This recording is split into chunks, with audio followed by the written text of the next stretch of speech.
Recording in progress.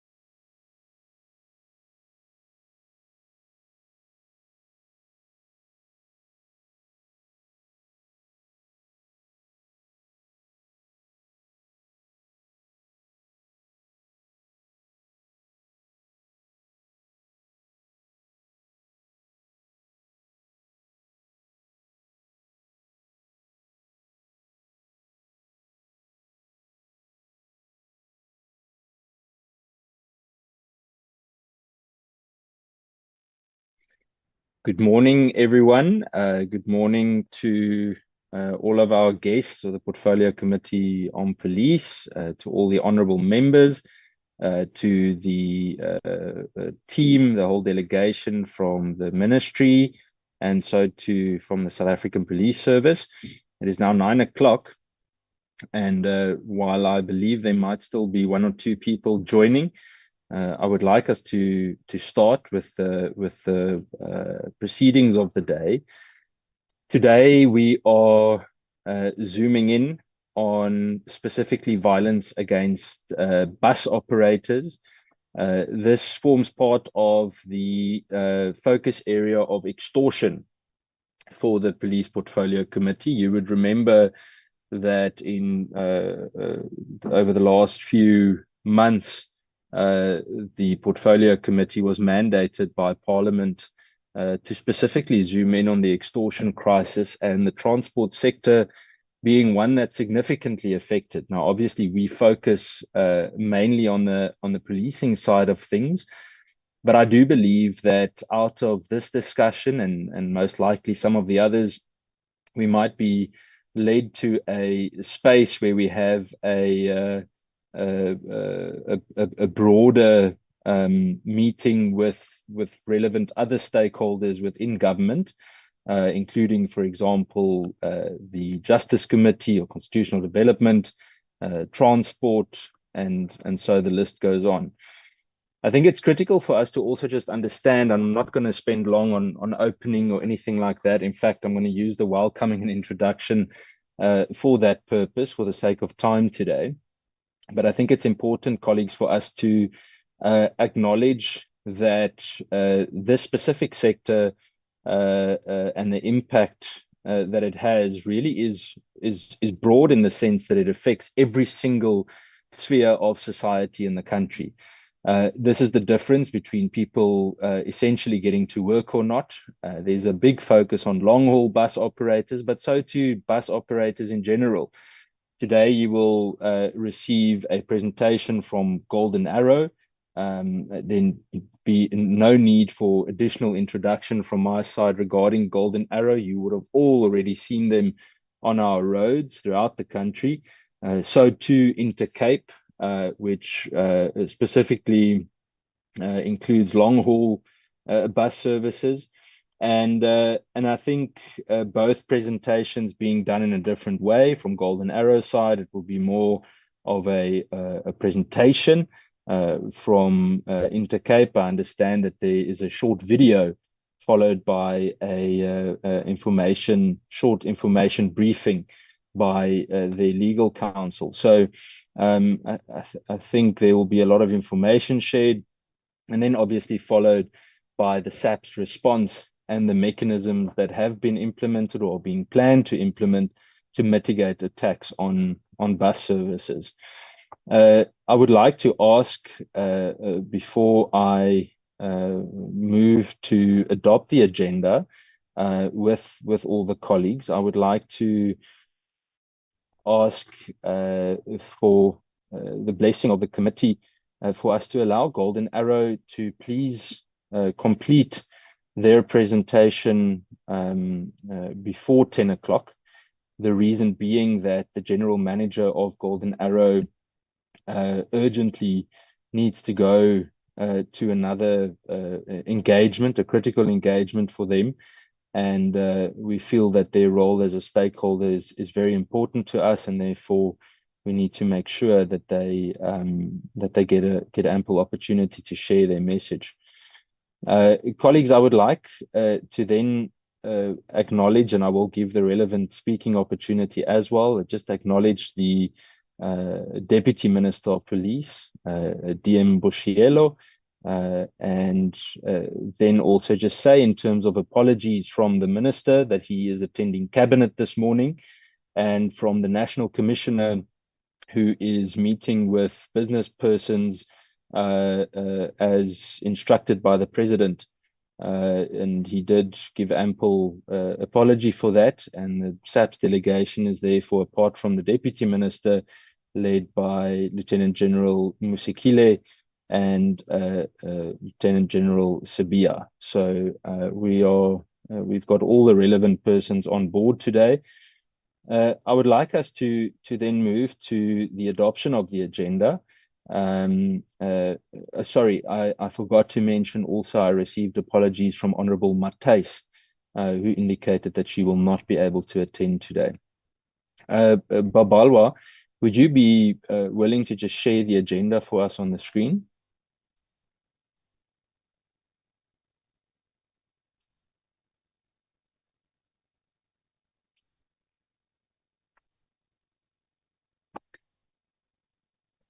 Thank you. Thanks, Babalwa. Can we move to adopt the agenda, colleagues?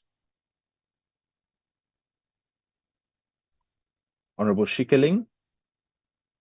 Good morning, Chairperson, and good morning to everybody else on the platform. My apologies for not putting my camera on. My signal isn't wonderful. I move for the adoption of the agenda. Thank you very much.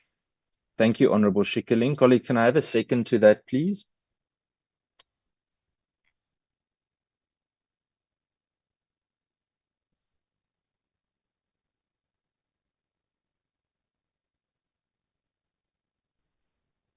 Chair. Honorable Mtetwa, welcome. I just see you there. I haven't welcomed you yet, but welcome to the committee. Thank you very much, Chair. In the absence of others welcoming, seconding the adoption of the agenda, I will second that for my first time here to second the agenda. Thank you, Chair. Thank you, Honorable Mtetwa, and welcome to the committee. We look forward to working with you and for constructive engagement. Thank you, Honorable Mtetwa. We then move to adopt the agenda, colleagues. I would then immediately go to the relevant briefings by the bus companies. Again, for the sake of time, I'm not going to do detailed opening remarks. I think we've got more than enough to discuss today. Before I hand over to Golden Arrow Bus Service to Mr. Mayor, I would like to ask Deputy Minister Bushielo, the Deputy Minister of Police, whether she would like to make any brief remarks before we commence. Thank you very much, Chairperson. Good morning to you, and good morning to members of the committees, and good morning to our officials, and also to the stakeholders that we are having today. No, we're not going to talk much, Chair. As you said, we're going to listen and be able to see how best can we be able to assist each other. And indeed, let's welcome Honorable Mtetwa in our portfolio. Thank you very much. Thank you very much, DM Bushielo. I am told or whispered to that DM Matale is also with us. But DM Matale has a way of hiding his name on this platform because for some or other reason, every time I look for it. So DM Matale, are you with us? Yes, Chair, I am. Oh, there we go. I thought you were camouflaged, DM. I'm glad to see you with us this morning. No, I'm sorry, and I apologize for my gadget not showing who is there. No problem. Yesterday, I must tell you on a lighter note, before we begin, we had some good laughs in the joint committee. Some of the members would remember we had someone that was undercover called Lieutenant Commander, and to this moment we are still Yes. wondering who this individual was. I thought he's a new member, Chair. I thought he's a new Yeah. I member thought of it the was committee. Matani. we must ask the police to try and track down this suspicious individual. Colleagues, thank you very much. DMs, both welcome. Thank you. Let's kick off. Mr. Mayor from Golden Arrow Bus Services, I would like to introduce you. I would like to ask that if possible, to switch on your camera during your presentation, and just remind all of the colleagues as well that when you speak, to just remember to switch on your camera. Honorable Mtetwa did a very good job just now. He had the perfect headroom and everything. I always get reminded about that. So follow that example. And yes, Mr. Mayor, you're more than welcome. Babalwa, are you sharing the presentation, or is Mr. Mayor? Mr. Mayor, share the presentation from his side. I've already given him the sharing rights. Okay, perfect. Babawa, I'm going to ask if you can't do that for me. I'd appreciate it if you do it from your side, because I don't want to mess up and normally I find that when I flight, then I mess up my presentation. Are you able to do that from your side?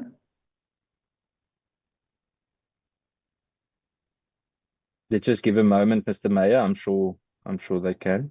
Thank you very much. There we go. Thank you, Babalwa. Okay.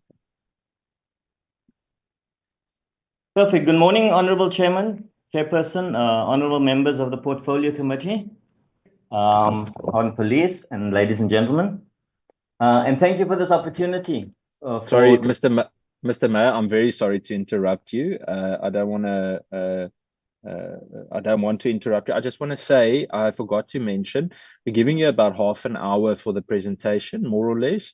Don't feel pressured though, do your thing. And if we see it's getting tight, we will inform you, okay? Thank you very much for that, Chairperson. I think I'll be very much within my 30 minutes though. Thank you. I see there's a hand up. Hold on, Mr. Mayor. Honorable Taibosh, your hand is up. Morning, Chair. Sorry, I didn't mean to interrupt. Can we have maximum view on this presentation? Please, can I just do the full screen? Honorable Taibosh, I'm really glad you asked, because I was scared they would laugh at my eyesight if I asked. So now I can blame it on you. Babalwa, can we please put it in presentation mode to have a full screen, please? Thank you, Chair. There to the hold on, Babalwa, there from where on the left top where it says from current slide. There we go. There we go, Mr. Mayor. The floor is yours. Sorry for all the interruptions. Yeah, so thanks again once for the opportunity to appear before the committee. And from our side, we appreciate the important role you play in overseeing the functioning and obviously accountable of the South African police and related entities. As was mentioned, my name is Derek Meyer, and I'm currently General Manager for Golden Arrow Bus Services. And as requested, I'll be presenting on key security challenges in our industry. But I think there's a little bit of good news in the power of the partnerships that we've managed to put in place to address. So just a little bit of background of Golden Arrow. We are contracted in the Western Cape Provincial Department of Mobility. We currently run an operation here with about 1,110 vehicles, which is on the road every single morning and every night. We carry around 215,000 passengers daily. And if you take the total kilometers that we operate for the course of the year, it's around between 59 and 64 million. Obviously, depending on the charter part of it as well. We like to say that we operate quite a good service, and so 97% of our first departures operate on time every day, and then congestion and all the rest of them come into play, and we try our best to keep as close to the timetable as possible.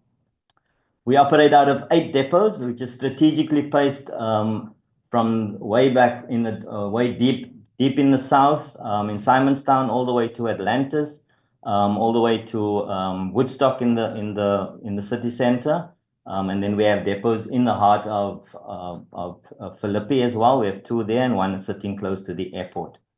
And in all, we have about 2,500 employees. Well, we can go to the next slide, please.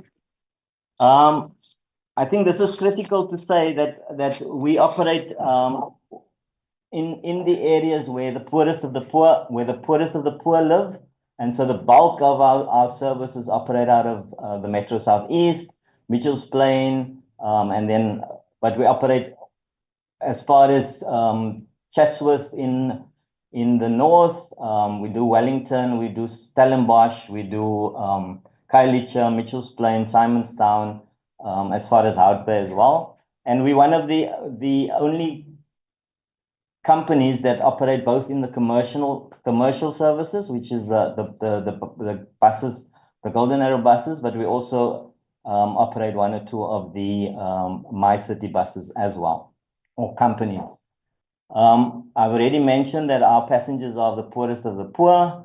And so if we do not operate because of whatever reasons, we have huge impact on people going to work, as well as scholars. We certainly don't want to have our services impacted in any way. Saying all of those, and in line with the party that I'm speaking to at the moment, it is unfortunate that Golden Arrow operates in the public space, but we cannot take the constitutionally mandated role that SAPS and other security agents play. And by that I mean is that it's not easy for Golden Arrow, and I think it's for us to put in law enforcement on our buses, because it being a public space, that is a function that should be managed by SAPS. So the area that we operate in, being in the public space and in the townships and everything, we have our fair share of security threats as well. And if we speak, and I'm probably going to be chatting about as far back as 2019, where we suffered about 9 robberies per week. And the type of robberies was always under gun threat.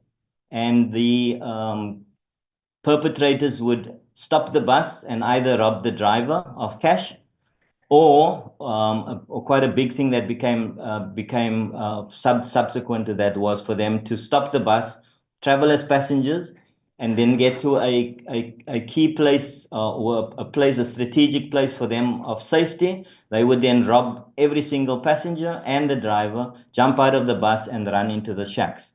And we, as you can see from the numbers on the slide, at our highest, we had 170 robberies in 1 year. That has now dropped to less than 10 for the year. Also, vandalism is something that we suffer on a daily basis, and a lot of it is to do with just naughty kids that are stoning the buses. But there are also incidents where, as part of an opportunity to get the bus to stop so that it can be robbed, that our buses are stoned on a daily basis. On average for the month, as a current number, we experience about 200 stonings on a monthly basis. In the heart of protest action, and the modus operandi of protest action is that if the public in certain areas, for whatever reason, it might be for service delivery of whether it's water, whether it's electricity, whether they're upset for whatever reason in certain areas, they would obviously start protest action. And one of the quickest things to get them on the front page of the newspaper is to burn big vehicles. Golden Arrow suffered a lot in that instance. As you can see from the numbers as well, from 2024 to current, just under 100 buses have been set alight. I am happy and touch wood to say that in this current year we've had zero incidents of that nature. Next slide, please. And this is where I think some good news story comes out, is that in way back in the past, it was very difficult for us to speak to anybody of importance that could assist us in actually getting some sort of safety response in terms of how we worked. And what happened was, in 2019, we were fortunate to be able to speak to law enforcement, and to an extent we funded a partnership with the city of Cape Town, where we managed to get some, I think it was 60 law enforcement officers that we funded for a period of 6 to 12 months. And what the good that came out of that was that the company or law enforcement, in them operating on our vehicles and being advised by us directly on where the hotspots and the trends were, they could learn from us in how we operated. But likewise, we could learn from law enforcement in what they needed from us in order for us to work in partnership. So out of that came an opportunity for us to have a direct liaison, where critical information from both sides actually was shared, and the results shows positive at the moment. Next slide, please.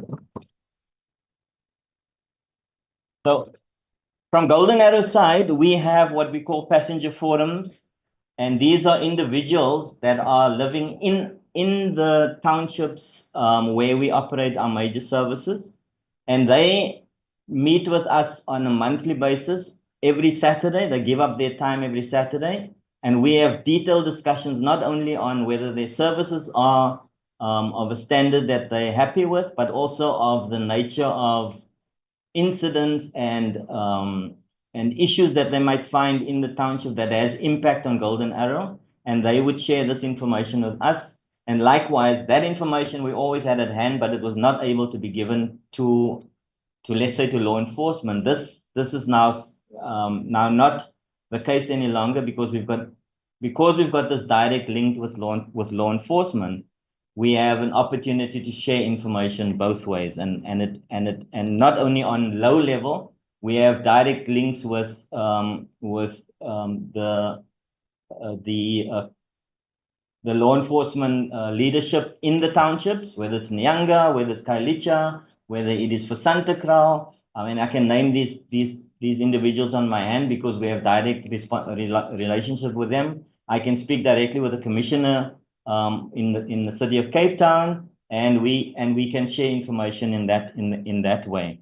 To that effect, we have actually come up with quite a detailed process when we determined through intelligence that there could be incidents that could impact on Golden Arrow, and we call that the 6-pillar approach. And essentially, it's along these lines. It speaks to intelligence gathering, and that's both on law enforcement side, which has the departments to gather intelligence, but also whatever we pick up in operating across our 1,100 buses, we be able to share that with law enforcement. There's proactive policing, there's combat and reaction, so there's communication quite quickly between the parties, and then there's combat reaction. There's investigations into incidents, and to this end, together with the Department of Mobility in the province, just before COVID, we managed to put at least 90% of my buses are fitted with cameras, which is linked with my operating center, but it's also linked with the joint operations center in the city of Cape Town. And so information that's on my buses, if there's a robbery or potential incident on the bus, the driver at this moment in time, remember I said there were problems with robberies of cash. We've put drop safes in the buses. We've put a panic button in the bus.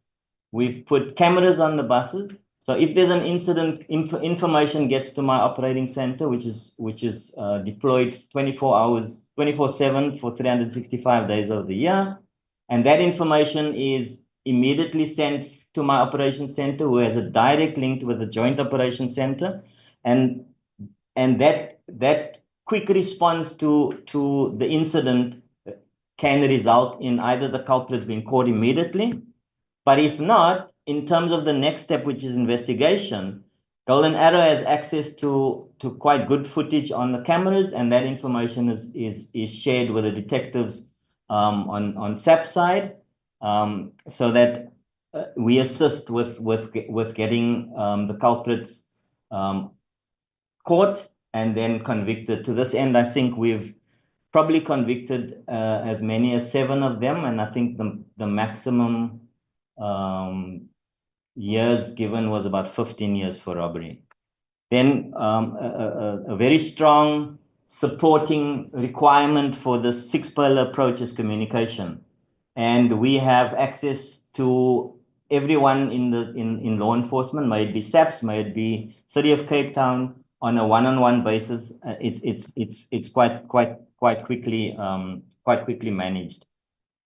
And then the last pillar in the 6-pillar approach is obviously operational coordination. If I can make an example, if for example there's a project in the city or in the city that they're going to, for want of a better word, they're going to go and remove illegal electricity. We do know that there's going to be protest action after that. That communication is part of the contingency plan. Golden Arrows is part of the contingency plan, and we are communicated that this is going to happen in that area. Please be aware that the fallout of an incident or of a project like that could be your buses being targeted. So we'll know that at short notice we must either divert our services or we'll have our own staff in that area to make decisions at quick notice if it becomes a little bit too hectic there. I've spoken on the next slide already. So if you can go to the key lessons learned for me, please, Babalwa. So with all this relationship building between the different parties, law enforcement, SAPS, and ourselves, the key lessons learned is obviously the fundamental thing is that we cannot assume the role of SAPS, and we've all accepted that, and we've all determined that it is essential that communication between the different entities stays relevant, that there's in this partnership that there's information sent both ways as quickly as possible, and that advice that is given to us from SAPS specifically and from law enforcement is that we take that advice on board and we put our own procedures and protocols in place to assist law enforcement as much as possible. Our service is directly affected by crime levels, and we understand that. But if we put the 6-pillar approach project in place and keep it at hand, then we manage to keep the crime on Golden Arrow buses down. We do, with our information, identify obviously our hotspots and our trends. And relationship building, as I mentioned before, is key to us getting crime down on both inside the buses, but also in the areas that we're operating in. And as a direct result of this is that based on this relations and the quick communication between the parties, it does save lives. The public knowing that we have these systems in place, and that they can see that there is an outcome if there's robberies in their place, and we get communications and SAPS arrest them and they go through to being convicted, then it makes their life a little bit easier as well. And as I mentioned, one of the key lessons that we've picked up is that when when law enforcement has interventions in whatever areas maybe for illegal electricity, for taxi licenses that they want to check, if we are kept in the loop, then we can exercise caution instead of being caught in the fallout afterwards, and that's what's currently happening as well. Chair, I've gone through my presentation quite quickly. I hope it has been of value, but I'm open to any questions. Thank you, Mr. Mayor. So what I'm going to do, again, for the sake of time, I'm going to give each member of the committee an opportunity to ask questions. Colleagues, just remember that we are going to engage in a deeper discussion later on. So if you have questions now, please limit them to 2 or 3 questions to Mr. Mayor, and be cognizant of time. I'm going to give each member 4 minutes on the timer as we do. If Nicolette or Babalwa can just run that for us, with maximum of 3 questions each. Please remember that there's still another briefing. Intercape also has a briefing for us, and as I said, there will be a deeper discussion as well after the presentation by the South African Police Service. So it is important that we just are aware of that. Can I see hands? Does anyone have specific questions?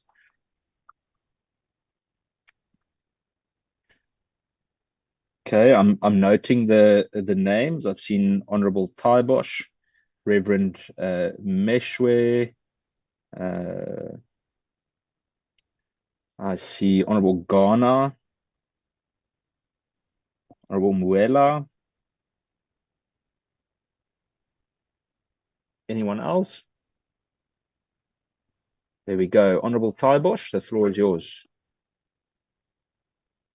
Thank you, Chair. Mine is going to be quick. I just want to find out from Golden Arrows if they currently have any outstanding cases of bus attacks that is in court at the moment, and also whether they had any successful prosecutions in terms of that. And then if the third question is if there was any links between the perpetrators of the attacks on their buses and the perpetrators on the long distance buses. Thank you, Chair. Thank you, Honorable Taibosh. Then Honorable Meshwe.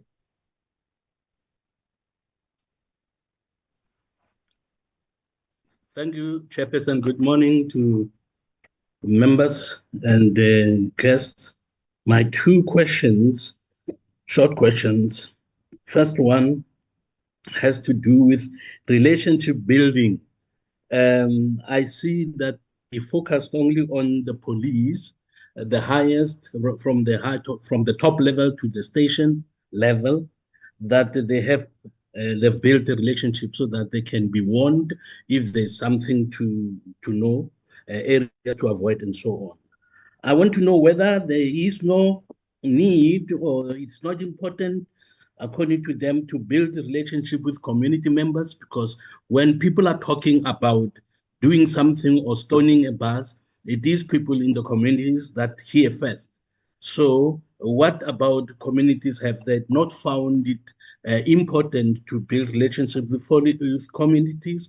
And if they do people expect money in order to inform the bus companies of what's coming or what's happening?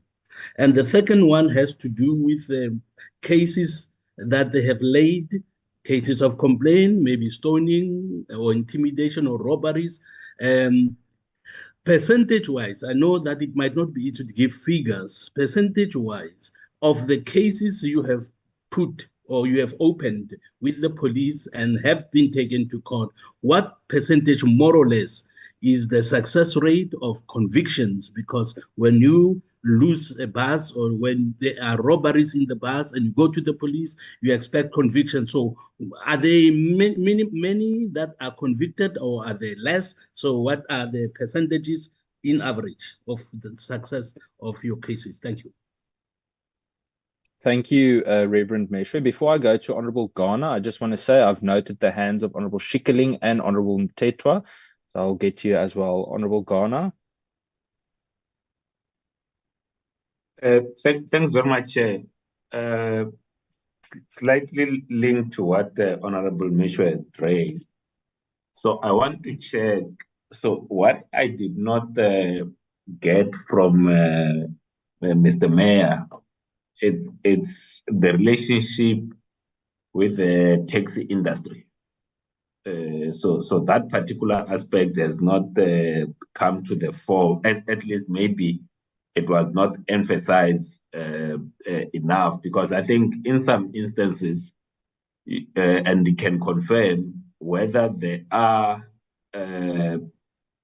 direct links to the perpetrators of these, let's call it disruptions, the robberies that takes place in the buses, to the taxi industry, and how is that relationship going? Because in some instances, when there are taxi violence, there seems to be a spillover, at least to their operations here in Cape Town. Because as I understand, the Golden Arrow operates primarily here in the Western Cape. So that relation with the taxi industry, how is it managed, especially on the routes that you do have taxis operating on? So that will be my question, but otherwise I'll wait for the police to then offer in terms of the work that they have done on their part. Thanks very much. Thank you, Honorable Ghana. Honorable Muela. Thank you, Chair, and greetings to everyone in the platform. I just want to also welcome the presentation from the Golden Arrow, and also to indicate that the extortion in South Africa is serious problems that affect us on daily basis, driving from construction now into transport, which has to be taken into consideration. So my concern here is that these attacks are only not affecting the bus companies, but these attacks also affect the public, who are the commuters, who need to be safe at all material times. So my question to the Golden Arrow is, when is there any recent attack that have been encountered through these attacks, and which year or which month was the last attack which they've encountered as the company, and how did they deal with those particular matters? I think that is the clarity that I want to seek. If there is any recent new incident, and which year, when, how did they deal with the matter? Thank you very much. Thank you. Thank you, Honorable Muela. Then the last two. First one is Honorable Shikeling, followed by Honorable Mtetwa. Honorable Shikeling. Thank you, Chairperson. Sorry about my signal's bad. Thank you so much. I really do welcome the presentation too from Mr. Mayor. I think it's very good. I do think that they've put a lot of effort into making sure that the commuters are safe and that the routes are looked after. And I mean, it obviously has come at a massive cost to the bus company. So I just like to find out if you could perhaps give us a sort of a ballpark figure of what these extra costs have meant to you as a company, because obviously you are losing money too in your efforts to ensure the safety of all your the commuters and your bus drivers. And then I just like to know, what additional assistance have you offered your bus drivers that have been affected by this crime? And then obviously the children on the bus, that is my concern, because people that use buses really are so reliant on them, and it's always very heartsore for me to hear when buses are attacked, because these people really just want to get to a destination, either to school or to home, and it's always so unfair to me that they are victims of of these relentless crime, and it's something that we must really look out for. But I really do want to commend you for the work that you've done with the SAPS in the area, and thank you very much. Thank you. Thank you, Honorable Schikkerling. And then the last one is Honorable Mtetwa. Thank you, Chair, and good morning to everyone, colleagues, the deputy ministers here present, and the honorable members. In your presentation, Mr. Mayor, you speak of, obviously, you represent the Golden Arrows. I wanted to find out whether, do you have an association of bus services? Or is it everyone on its own? As you speak of Golden Arrows, these are some of the things that you've done in order to get your buses safe and the community that is using your buses safe. Is there a association where you could gather together jointly and have these particular efforts done under a group or an association to lessen your costs? Again, also, I think in line with other questions that have been asked is, do you have any bus services that you know of that are not targeted? And this is to assess if these attacks are an act of sabotage by some other bus services, so that we are able to say, to assess whether other bus services are not targeted. Why are they not targeted, in fact? Do you think, the third one is, do you think that it is taxi industry versus bus industry? Because that could also be the possibility. I think I would leave it to those three questions for now, Chairperson. Thanks. Thank you, Honorable Mtetwa. Mr. Mayor, the floor is yours. I hope we didn't flood you with too many questions, but I think there's a good balance. Mr. Mayor? Yeah, thank you for that, Chair. Some of the questions might be answered for both the honourable members, because I think it has some link to it. I think I want to start with Rev Meshua, if I'm pronouncing the name correctly, please excuse me. In terms of relationship building, yes, we have relationship building, obviously, with leadership, because leadership drives the process in the beginning. But then my team, for example, my lower level management staff has one-on-ones with detectives. They have one-on-ones with whoever is tasked with that specific case. So it started off with the top structure driving a certain process, and then obviously it's now permeated through the whole sections of the department. So we don't only build relationships on top level, it's everybody else as well. Then as you mentioned about the community, I did mention that we've got a passenger forum. Those are essentially the people in the communities that we approach. So let's say I take the Nyanga forum. I have about 10 to 15 people in the Nyanga forum. And passenger forum, those are passengers that are traveling on my bus. They are also quite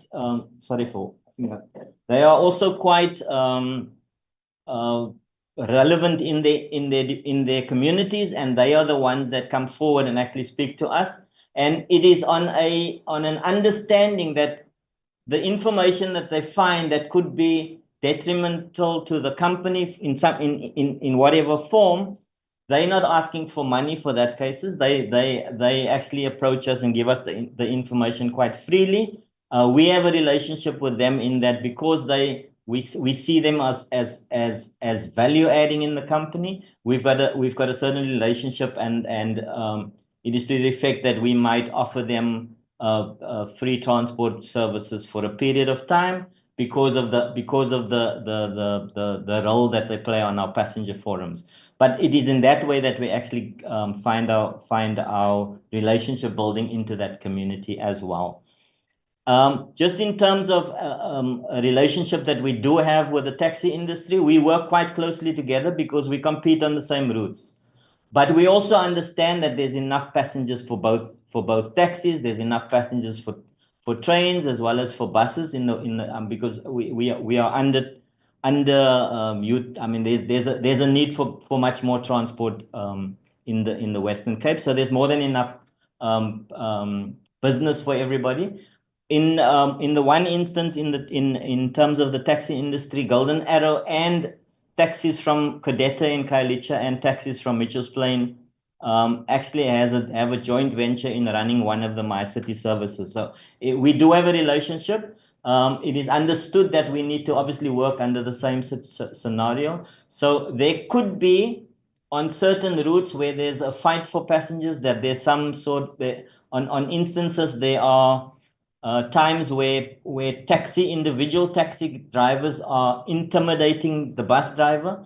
But for every single incident, as a protocol in Golden Arrow, for every single incident that happens out on the road with my bus driver, if it is somebody that's breaking the law, we will make a case. So there's no opportunity, or there's people that have tried for extortion and stuff like that, but every single incident, as part of our protocols, we support our drivers. And as a protocol in Golden Arrow is that whatever happens on your shift as an individual driver, if you feel intimidated, if you feel threatened, if there's anything untoward that would, under normal circumstances, even in your private workspace, if you feel intimidated or you feel threatened, you would normally, under that circumstances, go to SAPS and go and make a case. Our drivers do exactly the same. And then the last time that we had an incident of note where buses were attacked and where vehicles were burnt out was linked to the taxi strike. And taxi strike for us is exactly the same as protest action. They are individuals in that environment that takes advantage. There are the criminals that take advantage of the situation, and we fall foul of those processes. Unfortunately, in terms of convictions for the percentage success rate of convictions, I don't have that at hand, but I can say this to you, that since 2019, subsequent to us putting cameras on the buses, there were incidents of robberies where people were arrested but not convicted. Subsequent to us putting cameras on buses and working hand in hand with the detectives and actually giving them the footage from our cameras, showing exactly what these perpetrators did on the bus, having valid facial recognition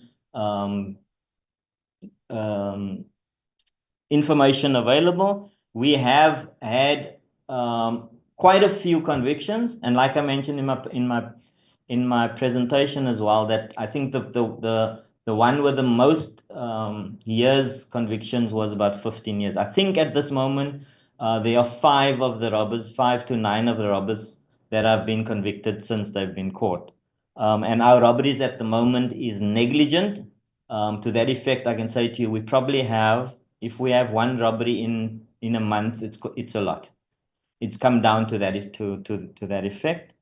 For buses burning and those 99 that I spoke of since 2024, not a single conviction to date. And I'll through Babalwa, I'll try and respond through, and I've got my PR lady on the platform as well, Bronwyn Dyke, Baya. I'll try and respond to the actual numbers and the percentages in an email after this meeting, if that's okay. As far as outstanding cases are, there are obviously a few, and I'll respond to those as well. We do have a relationship, and I'm going to speak under correction. I think it is called SSIU. We do have a relationship with them that they actually keep an eye out on cases and where they're standing. I think that's the department in the city or in SAPS that actually looks at cases that are outstanding that nothing has been done with. So we'll respond to that after this meeting, if possible, Chair. And then I think there was a request to determine whether the perpetrators are linked to other bus companies or stuff, or linked to taxis. I don't have a clue. There's no information at hand that I can say that other bus companies or taxis are actually creating these scenarios to try and get Golden Arrow off the platform. Understanding that in the Western Cape, for the services that we operate, that we are the only commercial bus company, the only convention bus company that does the service, and then you have the MyCity services. So there's not a whole lot of bus companies that are fighting for the same turf at the moment in the Western Cape. I hope I've answered. Oh, then, and just in terms of the cost to Honorable Schikkeling, I will revert with a cost to you as well, because it's quite it is quite a cost. I mean, I had to fit 1,110 buses with a drop safe. We had to send those drop safes to China so that we could actually link it to GPS, so that because the drop safe is of no use when it's out in the street, that anyone can access it. So the drop safes are linked to GPS. It is open and closed in an environment where you actually set the GPS in the depot, and if it gets into the depot, it can open. If it's outside, it cannot open. So we had to set that up. We had to fit those ones. We had to fit panic buttons. We had to fit these cameras and all that. So it is quite a cost, but I'll give you a ballpark figure as a response to the other questions as well. And then just in terms of the incidents that happens with my passengers, if there is a need for us to support them in any way, obviously based on merit, we will assist them as and how we best can. That is company protocol as well. Chair, I think I've covered everybody's questions. Unless if I didn't, please, I beg you to then just guide me. Mr. Mayor, thank you very much. I didn't miss anything. I think you did cover everything. Those questions that you've indicated that you would share the information later on, we'd really be grateful for that. So that would be much appreciated, and we can then send that to the members. Yeah, thank you very much for your input. I think we are well within our time, so thank you very much for your assistance as well, and for joining the committee today to discuss this specific issue. Thank you very much, Mr. Mayor. You are more than welcome to go if you need to. You're obviously also more than welcome to stay until the for the rest of the discussion. Thank you very much. I appreciate the invite, and thanks very much to all the members. Thank you. Colleagues, we then move over to the Intercape bus service for their presentation. I was informed that they will be sharing a short video. I think Babalwa also shared it with the relevant members last night or yesterday. With them is Advocate Kate Hofmeyer.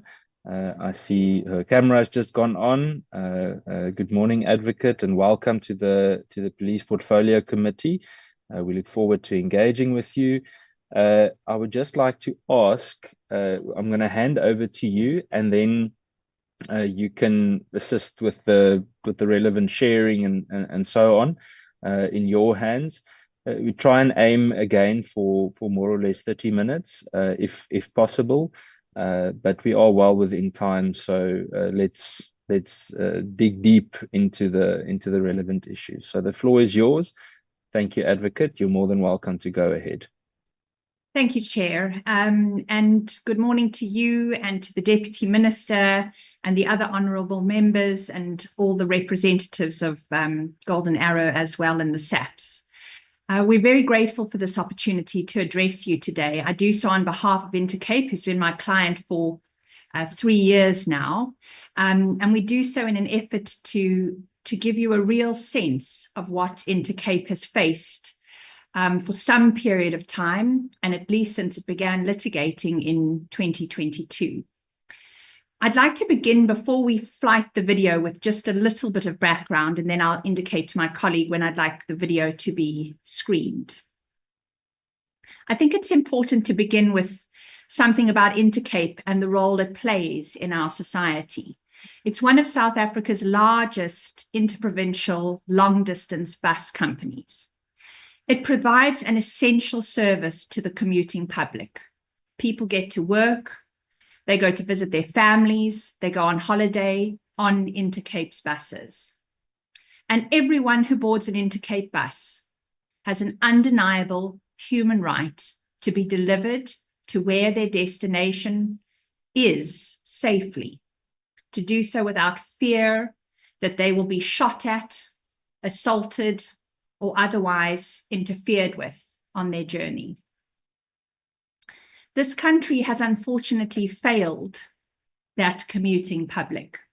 It has allowed an intolerable situation of intimidation and extortion to be wrought large on the roads of South Africa. And to give you a sense of how real this situation is for those who board the Intercape buses to take their daily travel or their longer haul travel, we've put together a short 6-minute video.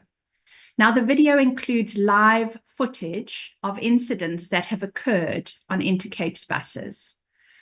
Intercape did not take the decision lightly to flight this video today, but it's doing so because it is imperative that this committee understands what members of our country face when they get onto these buses and have done so for many years. They face this assault on their dignity, this threat to their security.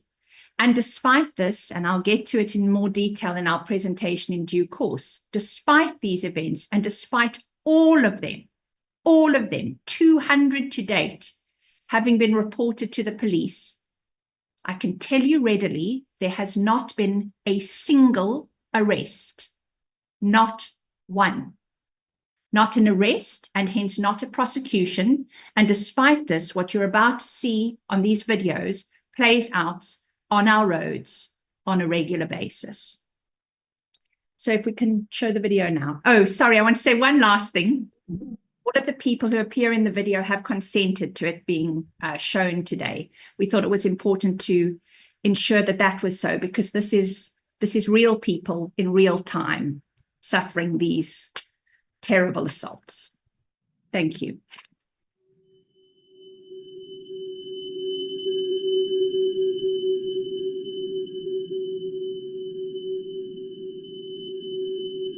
Drivers of long-distance bus service, Intercape, say they fear for their lives every time they have to turn up for work. Intercape buses have come under attack in recent months, and drivers are particularly targeted.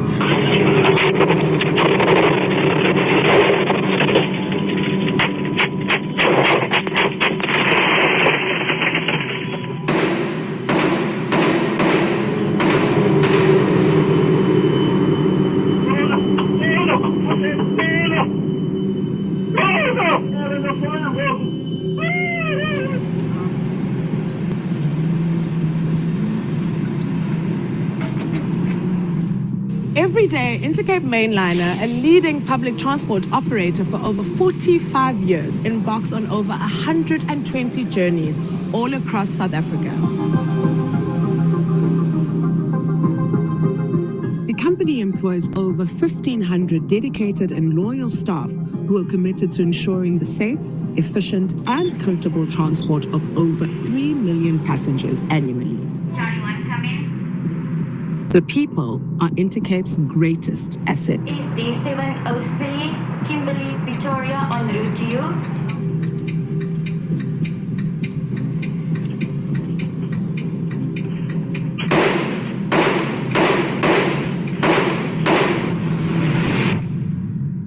Bus company Intercape says it won't go down without a fight. The latest attack on an Intercape bus driver shows signs of organized crime. Intercape, the bus company, is appealing to the president for more protection. Long-distance bus company Intercape is calling for an urgent intervention following yet another attack on one of its buses.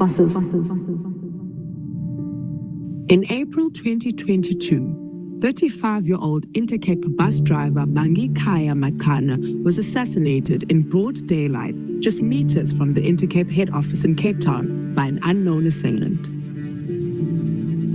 Hey, zinsuku ezinzima kakhulu ukuthi xa uzawuphuma endlini uzawushiya abantwana nomama ekhaya eyazi into yoba uzawubuya ngomso uvele ungabuyi kufika ifowuni kufika abantu bomsebenzi wakho. I think ayilusuku nje olubi kwifemeli kaMangekhaya kakhulu nakuthi thina abantu besebenza naye kwabekho mnandi. Ayilusuku olubi kakhulu ukuthi and eyenza kube buhlungu kakhulu into yoba sibethana kwasodwa thina abantu abamnyama andiyazi uba yayivelaphi. Isebuhlungu namhlanje. Abakhona amaxesha njalo kodwa ke kukho laa nto ithi esiXhoseni ijoni lifelayo emfazweni. Kunyanzelekile ngoba kufuneka ubeke isonka etafuleni. Umsebenzi nowuphi nomsebenzi useriskini but you have to work and Intercape wayesenza sure ndoba xa ufika kweso stop iyakufowunela ndoba is there any police around you and then you say no then you keep on going. Lucky for you awufumani nix ngaloo mini then uyabotsha. Waenda apha ke ngoku ezama nosigada apha endleleni azame nee-securities ukuthi zisigada but yeah sasinda ke singabanye.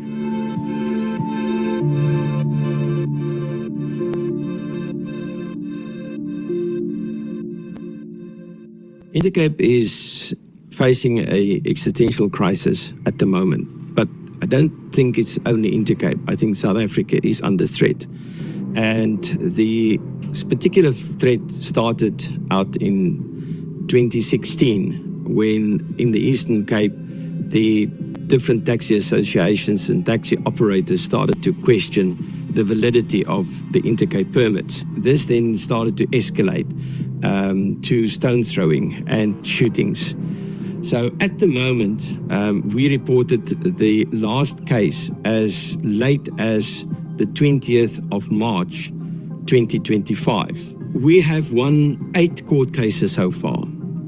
And at the moment, the Minister of Police, the Minister of Transport, the Hawks, the Investigative Directorate, everyone that we cited in these court cases are in contempt of court because the judge clearly said that in the first instance, they being the police and Department of Transport have to report back to the court and to Intercape what plans they're going to implement as an immediate measure but also as a long-term measure to ensure the safety of the passengers. We are sitting with an impossible situation where government are in contempt of court as far as the safety and security of the traveling public of South Africa is concerned. If you attack a country from cross-border, it is then regarded as a declaration of war,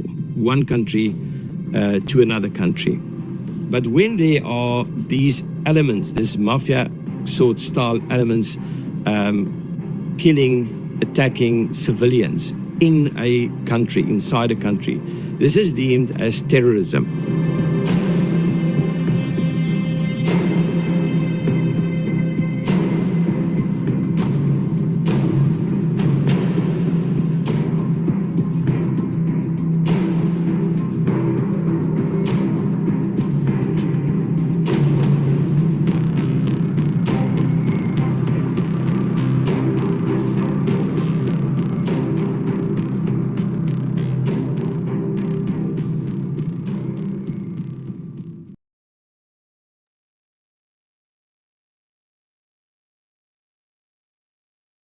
So what we've all just seen is shocking. It's shocking because people in our country, when they are traveling on our roads, are being shot at and in one occasion killed just for doing his job. But it's not only shocking, it's unforgivable because all of that video footage and much more has been with the police for more than 3 years, and there have been no arrests. Intercape began suffering this assault in 2022 after a meeting that was convened by taxi operators, at which, in a brazen way, unlawful extortionist demands were made by taxi operators on the assembled bus companies. I'll take you in more detail through the evidence in due course, but there is photographic evidence of that meeting. There are pictures of the whiteboard that was used in that meeting to tell all assembled bus companies precisely what they had to pay to keep their buses safe. There are bank accounts that have been provided to the police of those deposits where the monies that had to be paid to secure the safety were required to be paid. There are recordings of people making the extortionist demands that have been proffered up. There are vehicle registration numbers that have been given to the police. And I'm going to sound like a broken record today, but despite that, over 3 years, nothing has been done. So what does Intercape do? What does a business trying dutifully to operate in this country and provide a service do in this untenable situation? Well, it started in the middle of 2022 to seek recourse to the courts. And it has done so on multiple occasions, having to go back again and again. Its litigation strategy has been divided into two parts. On one hand, the bus company approached and asked for a redress by the transport portfolio. It said you have powers and you have duties legally imposed on you to get the situation right, to make our roads safe. And so its one route of litigation was to get those functionaries to be held to account and to be directed by the courts to develop an action plan in collaboration with the SAPS to come up with ideas about how these buses and their passengers could be safely secured as they travel on our roads. The first action plan was a laughable, well, it was laughable, and it showed a severe disdain for what the court had found was required of the functionaries. They put together an action plan that was palpably inadequate. It required Intercape to go back to court, to get the court to tell the functionaries that what they'd put on paper couldn't come close to achieving the objective of safely securing the passage of our people on our roads. Dismayed that that piece of litigation could not produce results, Intercape was then propelled to embark on a separate and second litigation strategy. That was to go to the courts and try to get the courts to tell the South African Police Service that it needs to do more than sit for 3 years with all of this information and do nothing. That is the case that I'd like to focus on in a bit more detail today because, of course, this is the Police Portfolio Committee. We have our representatives from SAPS here today. We have the Deputy Minister here today. And this is the case, and these are the facts that we want to bring to your attention. I gave you a broad outline of the type of evidence that Intercape has placed before the police. I should say a bit more about that. At the time that Intercape initially litigated this case, there had been 165 complaints lodged with the police. To date, there have been more than 200. So this problem is not going away. It just continues, and it escalates at points in time with new routes being opened. That's a further topic I'll come to later in the presentation.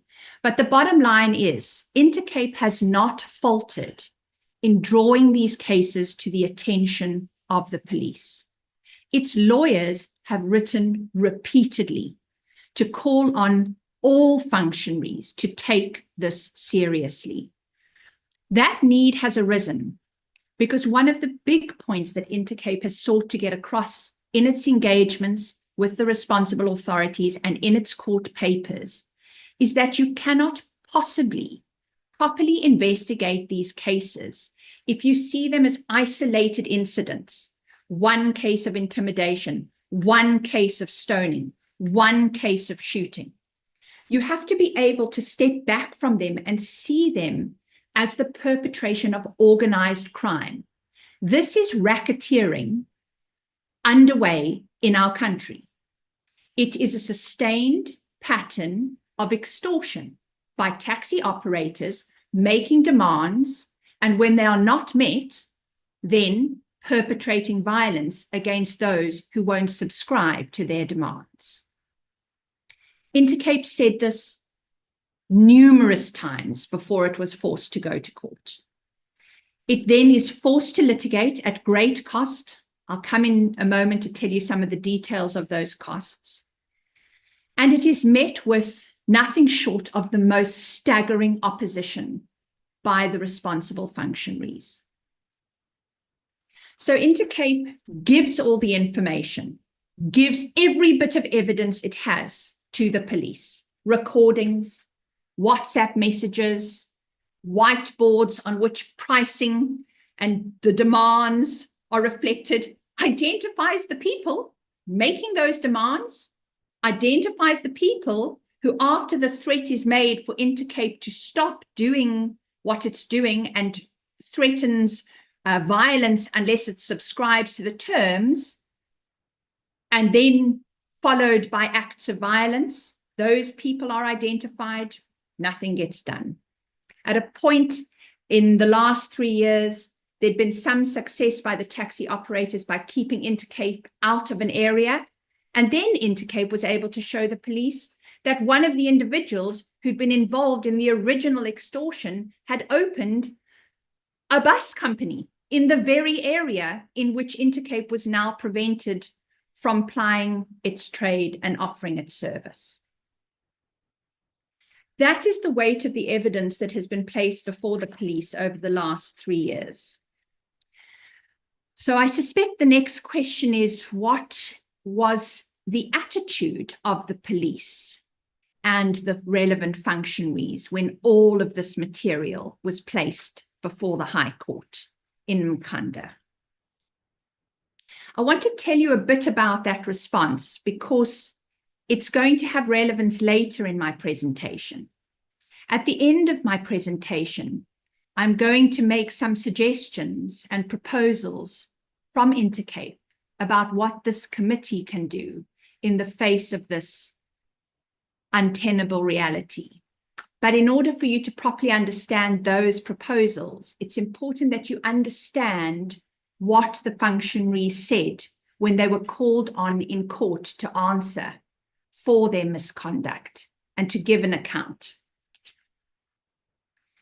Well, one of the most staggering responses was the following.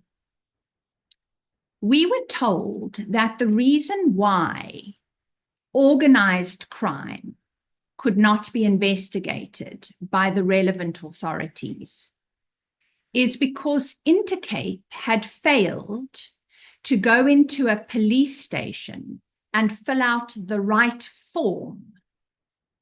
I want to just pause there, because it is such a staggering proposition that you almost have to say it twice. The allegation was the police in this country cannot investigate an allegation of organized crime, despite everything I've told you, everything that was placed before them in letters and evidence and complaints, unless and until a member of our public goes into the police station, picks out the right form headed organized crime and fills it out. That is the version that was given under oath in the High Court in our country for why the police have not investigated this at the level that it is required to be investigated. The other answer we were given was that they actually had considered all the evidence that had been placed before them. They had positively concluded there was no evidence of organized crime, and so as a consequence, no certification of these as instances of organized crime could be made. And on one particular occasion, when they had to answer each and every one of the 165 complaints by that stage that had been laid at various police stations around the country, they said something like this in defense of their position. I'm actually quoting from the court papers here. They designed a spreadsheet in which they'd captured for the court each complaint that had been laid, and then what the status of the progress of investigation was and what was to be coming in the future. This is a particular incident in Dutwa in May of 2022. I noticed this morning that that was 3 years ago, of course. What it is, it's a case of intimidation reported by Intercape, in which the following was provided to the police. Registration numbers of vehicles involved in the intimidation, and 4 registration numbers were provided to the police. So the police record that in this table. They then tell the court that the owners were identified and statements were obtained. The owners turned out to be taxi owners. The taxi rank was visited. Okay, remember? Report made in May 2022. Information given, owners of those very vehicles identified as taxi owners, taxi rank visited, and what do the police tell us is the status of that case? On the 14th of February 2023, it was awaiting a decision. Awaiting a decision on the 14th of February 2023, the affidavit to which this was attached was deposed to in May 2023. Nothing had been done by then, and we are sitting today on the 14th of May 2025, and there has not been an arrest in that case. And there is the allegation in these papers that none of this can be certified as organized crime. That is what Intercape has faced when it has spent its money, taken its time to get these cases before the courts because it was desperate for something to be done, for someone to take this issue seriously. Well, it was taken seriously. Every single court to which Intercape has turned has found in its favor. Every court has told the relevant functionaries in no uncertain terms what their duties are. It has spelt that out in the clearest of terms. Despite that, there have been ongoing and persistent breaches of those orders. I'd like to tell you just a few things about what the Makhanda High Court said in the face of this police case. What I've taken you through today is what that court faced. Allegations by Intercape of 165 cases opened and no movement on them. A response from the functionaries along the lines that I've given you. They won't investigate it as organized crime until a particular form with a particular heading is filled out. When they look at what they've been given, they, in a cavalier statement, say that there's no organized crime at play. And why do they say that? Because when they are given chapter and verse that enables them to identify the very individuals who are involved in this, they can't make a decision on it for 3 years. That's what the High Court is facing. And so this is what the High Court found. This is just one or two parts of the judgment. The High Court found that despite Intercape having furnished the police with an extensive amount of evidence and having throughout made itself available to assist the police with their investigations, and despite the police's assurance that its complaints would be investigated, no meaningful investigation has occurred. That is the statement of the High Court in February of last year. In particular, the High Court made serious findings about the failures of the provincial commissioners to refer any investigations to the DPCI as instances of organized crime. And the judgment went further and reminded the police service what their essential duty is. It did so by quoting the Constitutional Court in the following terms. The police are under a duty to act promptly and expeditiously, They must furthermore take all reasonable measures which are available to them in the circumstances. It is not sufficient that they mobilize resources at hand. They must also deploy those resources diligently and effectively. They must act with haste. They must take appropriate steps to secure the available evidence, including eyewitness accounts, potential leads and suspects, and they must subject all relevant evidence to forensic analysis. They must never act in a cavalier manner or display indifference. Well, the High Court found that those duties had manifestly been breached in this case. And it issued an order of far-reaching and unprecedented proportion. The order that the High Court granted in February of last year was an order declaring all of these breaches of the legal duties that are placed on the police service in our country and under our Constitution. And it also issued directions. It didn't just stop at declaring the law, which is often what courts do. The court was so aghast at the lack of action and energy and appropriate response to what Intercape and its passengers are facing, that it went the further step of directing every individual case to be properly investigated, every case that amounts to organized crime to be properly investigated, and it went even further and required of the police and the relevant functionaries that they report to court, that they report back to the court, because left to their own devices, nothing had been done by that stage for 2 years. And so the court saw that, and it saw how unacceptable that is in a constitutional scheme based on the rule of law. And it therefore directed those responsible to come back to court and report on their progress. What came of that? Well, applications for leave to appeal to the Supreme Court of Appeal that have now been allowed to lapse, and we are now 15 months later, no discernible action, despite an ongoing obligation to investigate all of this in the meantime. Committee members, the High Court also ordered costs against the state.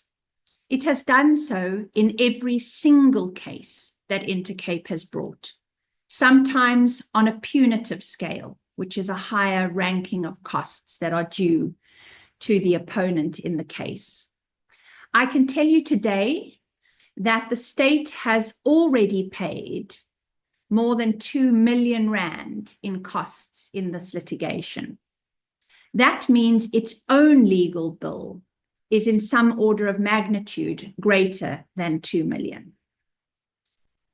And I do want to pause just to remind all of you that those legal fees have been paid in order to equip lawyers to present arguments to our courts that the reason why for 3 years organized crime has not been investigated in this area is because Intercape didn't fill out a particular form. It wasn't enough for the police just to be given everything that Intercape gave them.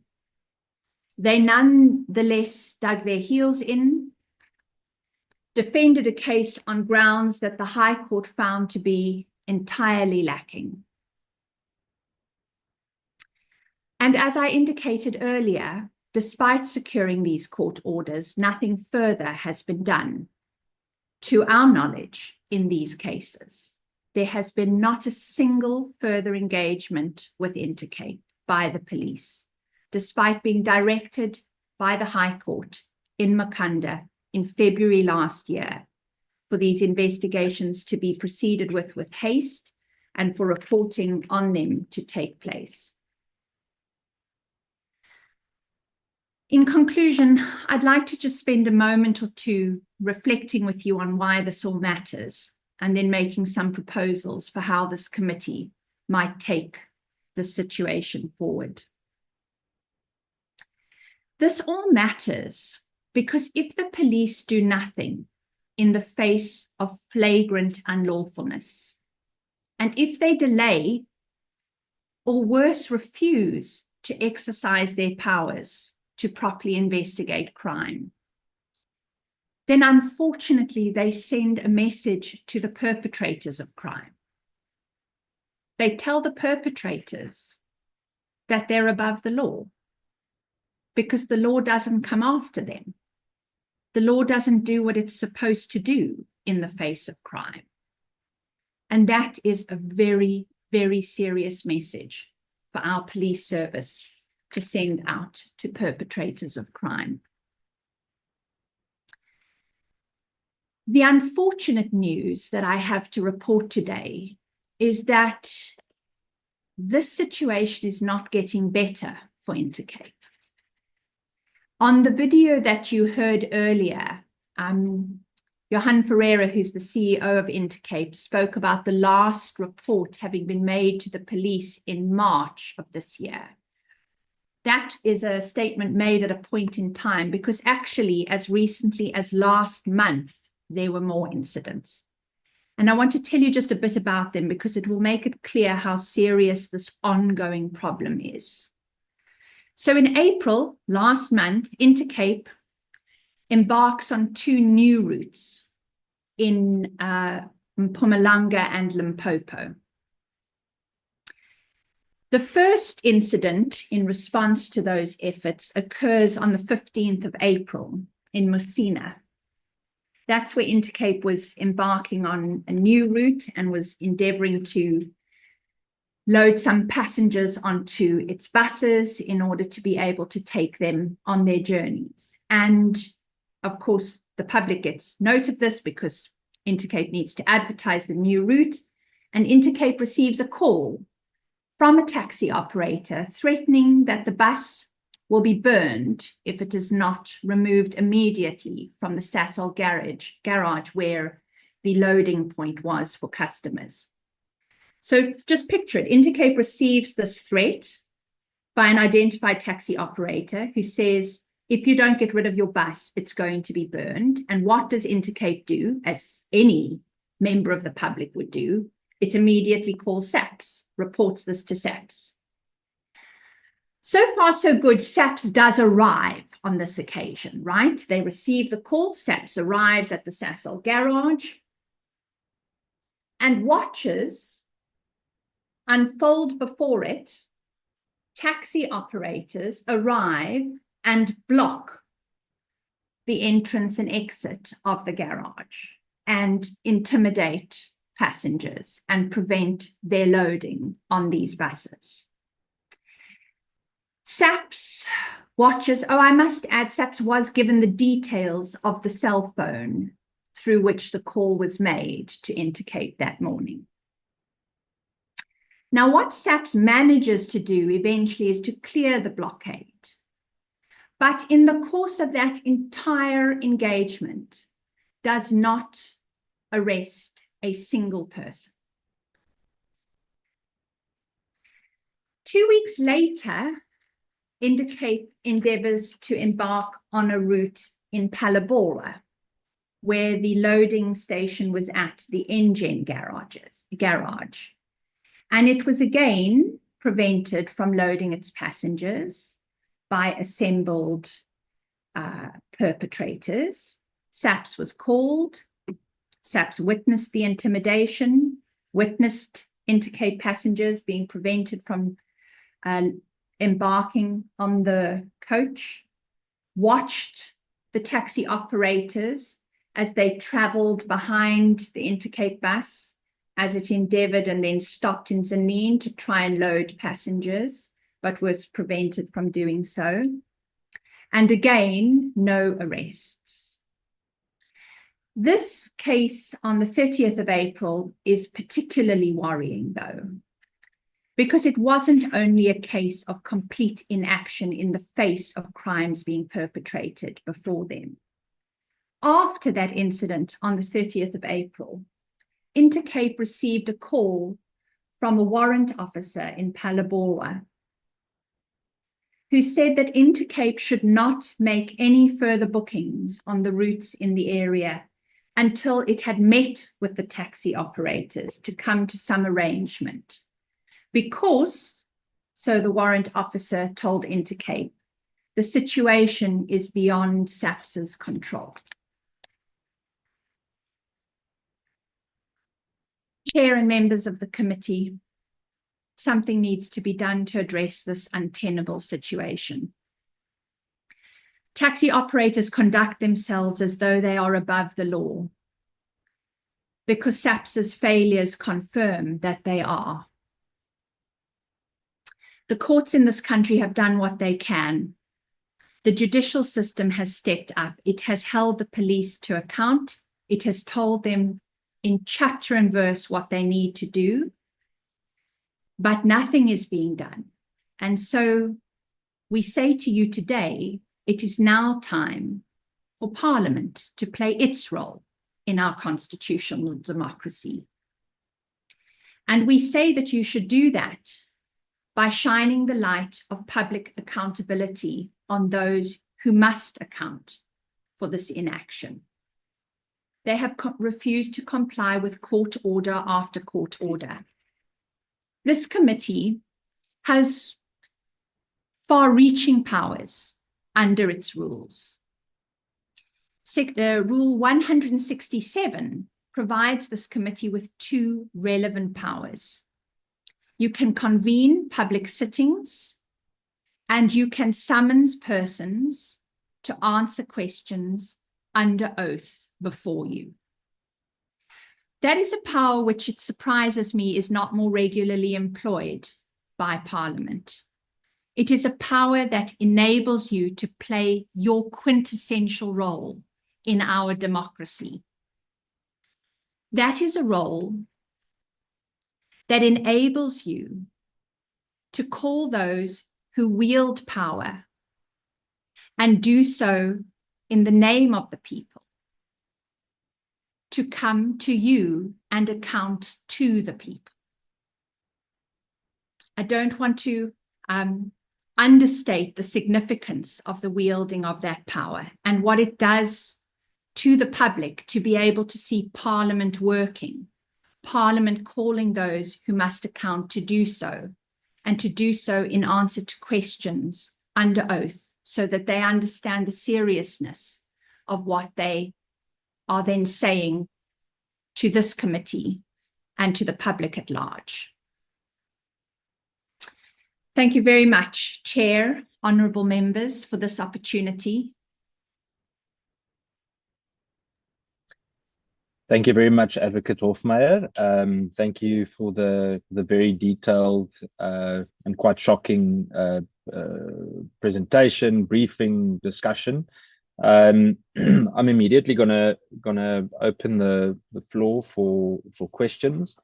It still feels odd to me to open the floor virtually. I've already noted Honourable Mtetwa. Let me take a list of hands, please. To the honourable members. Noted Honourable Mtetwa, Honourable Schikkeling, Honourable Reverend Meshwe, Honourable Ghana, Honourable Taibosh,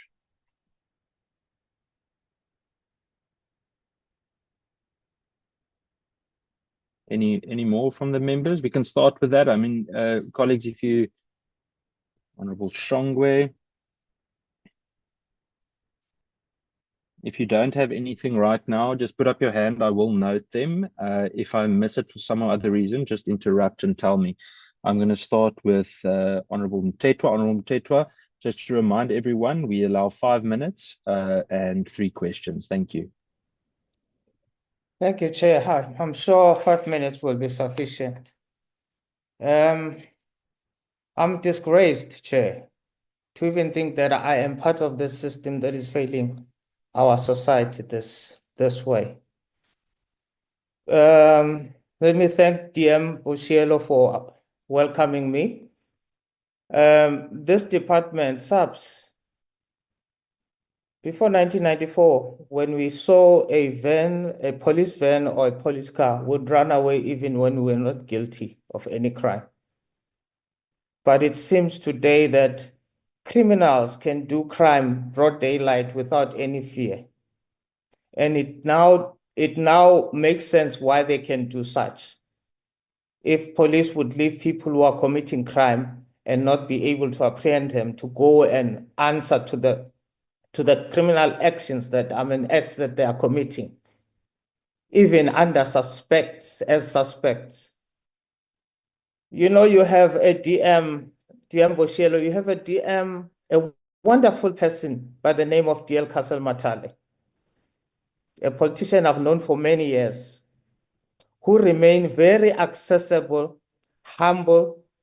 Each time I sent him a text, even when I'm in the portfolio committee of sports, I would send him a text to say, I am in this particular area and a police station by this name we've got a problem in such an area. And he will definitely give me somebody who would then assist me in going to assist the person or the victim to go and open a case, because the victim would be saying, I can't open a case. They are refusing to open a case. It's a general application or modus operandi by most of the police stations that I think the most failure we have, corruption has eaten this country. I can see all over this written corruption because some of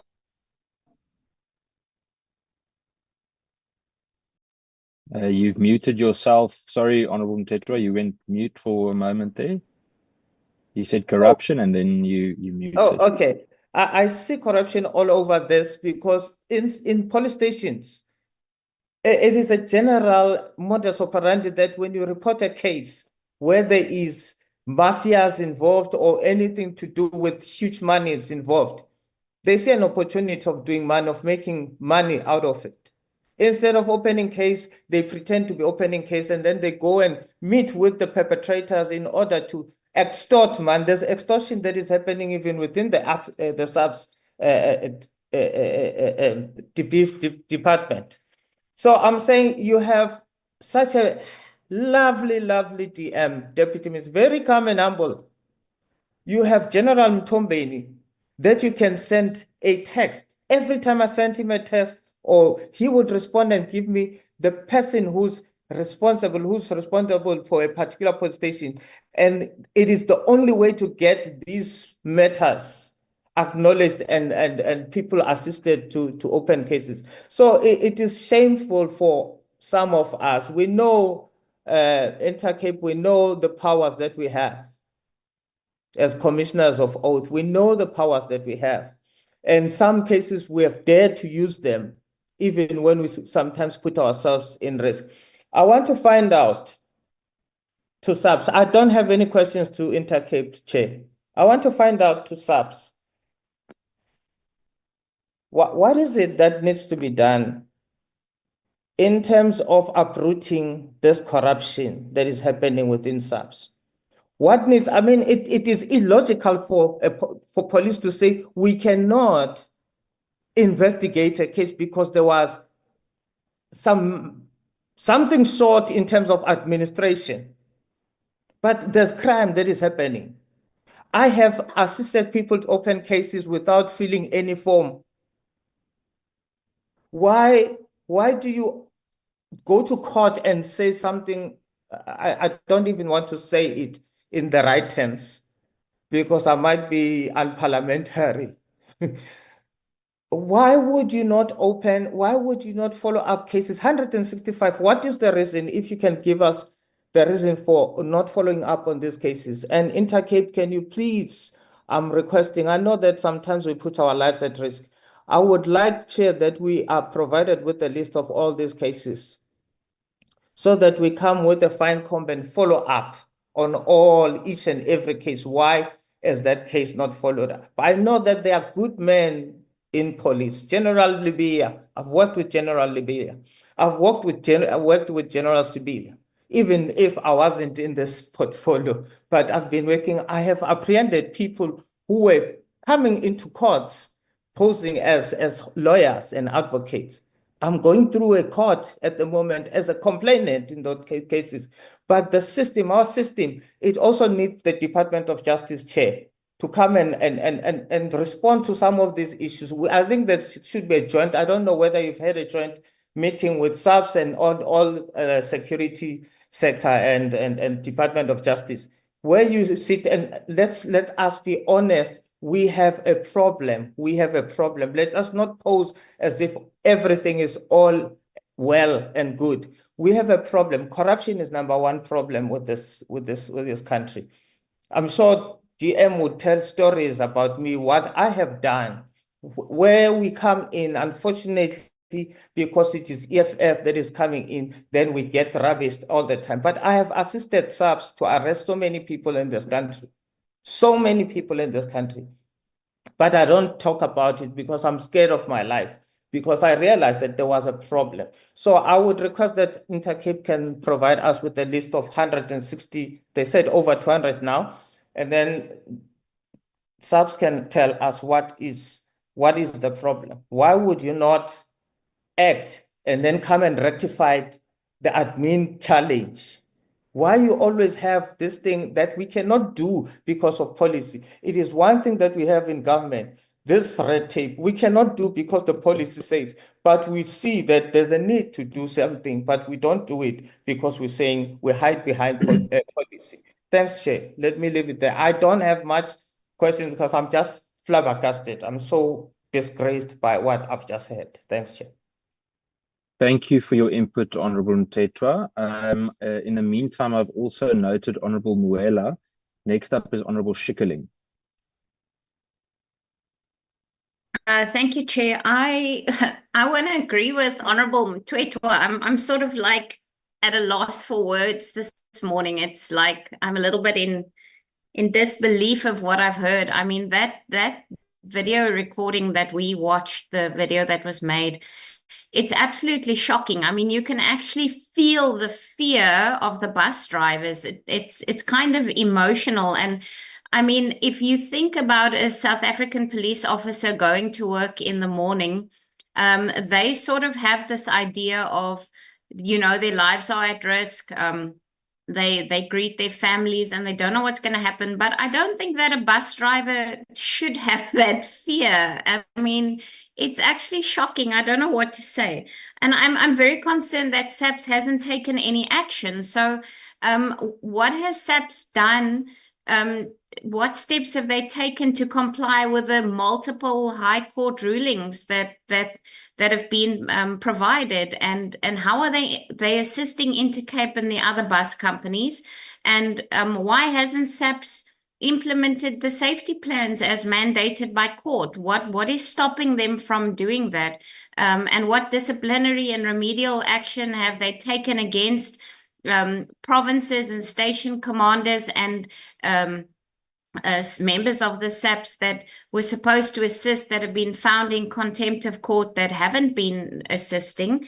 And Chair, I really, you know, it's scary to me. Has SAPS done oversight at pickup hubs to make sure that the areas are safe?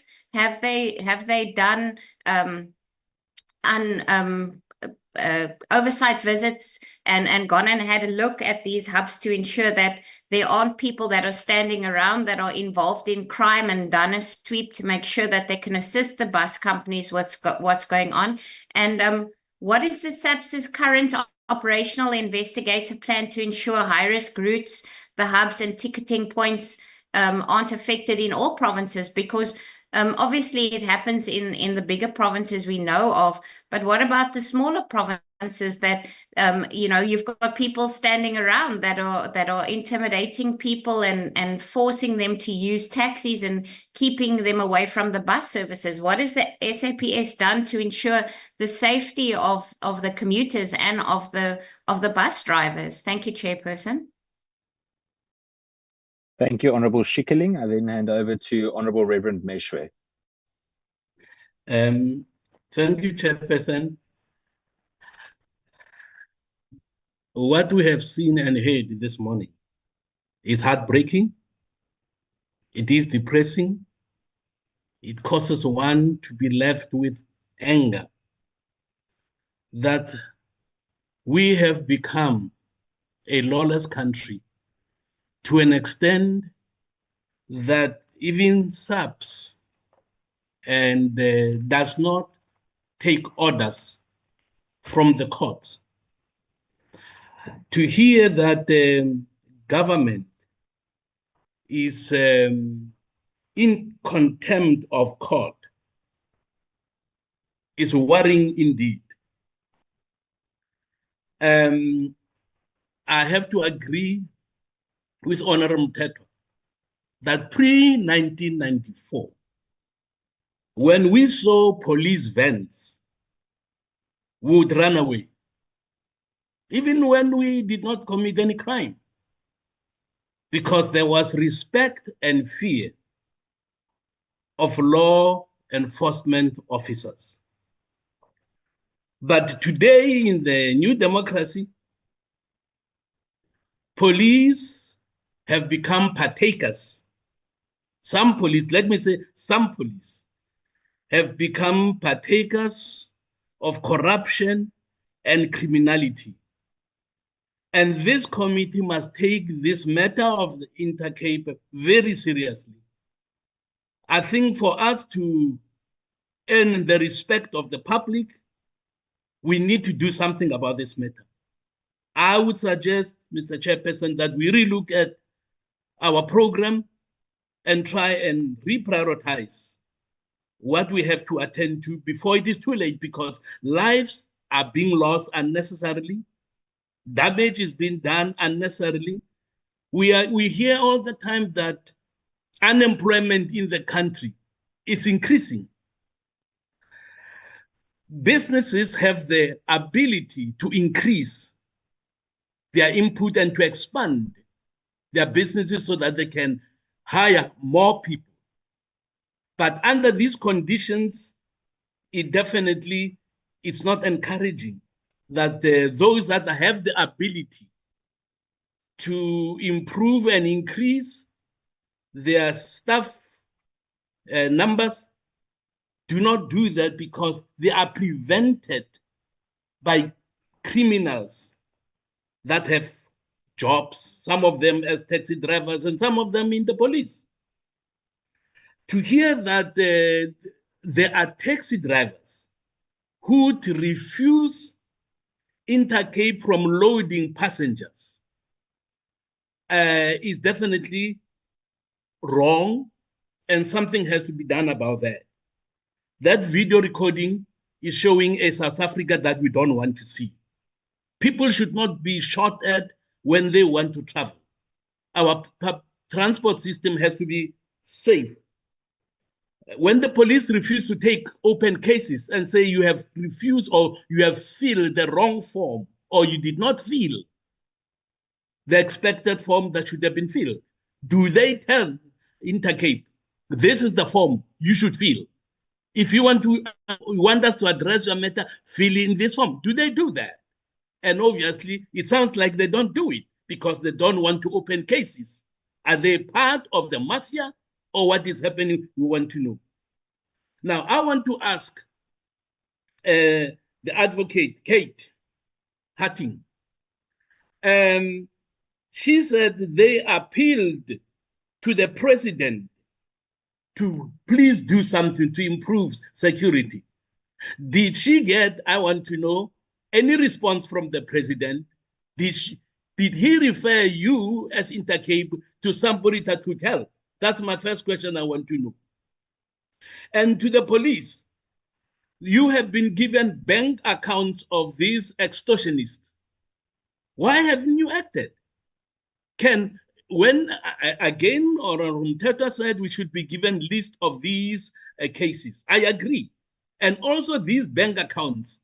Let this committee leave no stone unturned until we make sure that the Intercape is treated honorably like all other businesses. And extortionists must be arrested. Intimidators must be arrested. Now, to hear that there is an extreme, to hear that Intercape was pushed out of an area where they served, and a taxi driver comes with a bus, opens or brings his own bus company to replace Intercape, that is totally unacceptable. And this committee must please follow up these matters and ensure that justice is done to Intercape. Justice must be done to Intercape. And to advocate, thank you very much for being bold and for representing your company well and for telling us the truth of what frustrations you have met because of the police that have refused to do their job. And I trust that the commissioners that are on board, particularly the 2 DMs, they will make sure that we do not leave this matter of Intercape until every stone has been removed and everything has come to light. Thank you so much. Thank you very much, Reverend Meshwe. I then hand over to Honorable Garner. Chair, thanks very much. You did ask that when we speak, we switch on our video. Ordinarily, I would have switched it off, but I switch it on. I know that it looks so dark there. It's the office, it's not me, it's the office. But I'm also dark as well. Just to say, Chair, and I think it's good that we have both the Intercape and the police here. And this is something that we need to continue to encourage, that when there are this kind of issues or that there are allegations in terms of inactions on the part of the police must be here to answer for themselves. Because sometimes when we, and there might very well be a temptation to then look at this as like it's a private enterprise, and that's maybe it needs to be handled differently. But if we don't for a moment think about the passengers that utilize this service, because it's people in the people who are looking for affordable transport to move from one province to the other, to visit their families and so forth. And there's an attack, because some of the attacks, it's not the empty buses that gets attacked. It's buses with passengers. So I also get to serve in the Transport Portfolio Committee. And we all know what happens, what would happen, and what happens when buses are in an accident as a result for whatever reason. So when there are attacks of this nature, there are many people. I mean, like it's at some point it might very well be, I don't know, you might think that it might move closer to a terror attacks in a way. When there are so many people in the bus and there's a deliberate attack. I mean, these are not mistaken identity or anything, it's deliberate attacks. And I would like to hear from the police, because these are not the new issues. It's not a new matter that just emerged now. To understand from the police what has been done, both in terms of the investigation, the involvement of, possible involvement of the taxi industry, and similar to the other earlier discussion. And sometimes we must be, we must call it like it is, that there might very well be people in the taxi industry that will not want to share the routes and so forth. And how then does the law enforcement and the police that's supposed to protect the South African public acts on these matters? It's not a good thing, Chair, that you have the police that are said not to be acting on these cases, because by now we should be able to say, all right, these are the arrests that have been made for all these attacks. Because if there are no arrests, it gives a sense that as the state, and it goes to the question that I asked the Deputy President last week, that the hand of the state is seen to be weak, that people can continue to perpetrate this kind of attacks, and there's no action on the side of the police. So I would like to hear from the police now that we are all here, and if there are allegations that they want to level against the Intercape, then let it be said in this public forum. But what has been the action of the police to deal with these attacks? Because we do know the attacks, and I must say that that video is horrifying. It's we can't live in that situation. We are not a country at war, but it seems we are allowing this kind of attacks that depict a country that is at war. And we are asking the police to come and protect the South Africans that are utilizing these services. I thank you, Chairperson. Thank you very much, Honourable Ghana. I then hand over to Honourable Taibosh. Honourable Chair, Honourable Deputy Ministers, Generals, Brigadiers, and Honourable Members, all protocol observed. Chair, I don't even know where to begin, but I think this is an opportunity for our senior members in SAPS to come clean to us. There's something here that's not right. You've got these things going on. I mean, okay, we heard from the cases from 2022. We're in 2025, we're 3 years down the line. And not a single case or conviction or anything with all that evidence produced. Now, Chair, I can just say that the taxi industry is a very dangerous industry. If you don't know it, I used to be in that industry, Chair. Those people can be extremely dangerous. Now, it may even be, and that's what I'm saying, SAPS must come clean, that our SAPS members are being threatened by this, or by these taxi operators and taxi owners. We're not talking about taxi drivers here. Here we're talking about the mafia. We're talking about owners. You get top 6 in Joburg. Those people are untouchable. But I believe that this is mainly happening in the Western Cape and the Eastern Cape. I would also like to know if any of this happened in KZN, because in KZN, I would like to know, because I'd make a phone call to the provincial commissioner there to see if these things happening in his area, and there's nothing happening. I doubt it. But I'm just saying, Chair, maybe it's a time for the SAPS to come clean and tell us, look, guys, our lives are also being threatened here. Our hands are being cut. These people are very dangerous. So tell us what's happening, so that we can understand why are you not acting or reacting on these things. And it's only human. We are all human. If somebody comes and it threatens my wife and my children, I'll also be scared. So I will also refrain from doing certain things. So maybe, I don't know, but I'm just saying, it's a thought that crossed my mind. Let us ask SAPS, why? Come clean. Why are you not acting on these things? There is a reason, and we'd like to know what that reason is. Then it's clear. It's clear that the other thing that bothered me maybe was, that they're not taking this Intercape, the Intercape bus company seriously. Because I'm making a comparison between Golden Arrows and Intercape. All right. Now, Golden Arrows managed to resolve the issues. It seems like they're on top of things.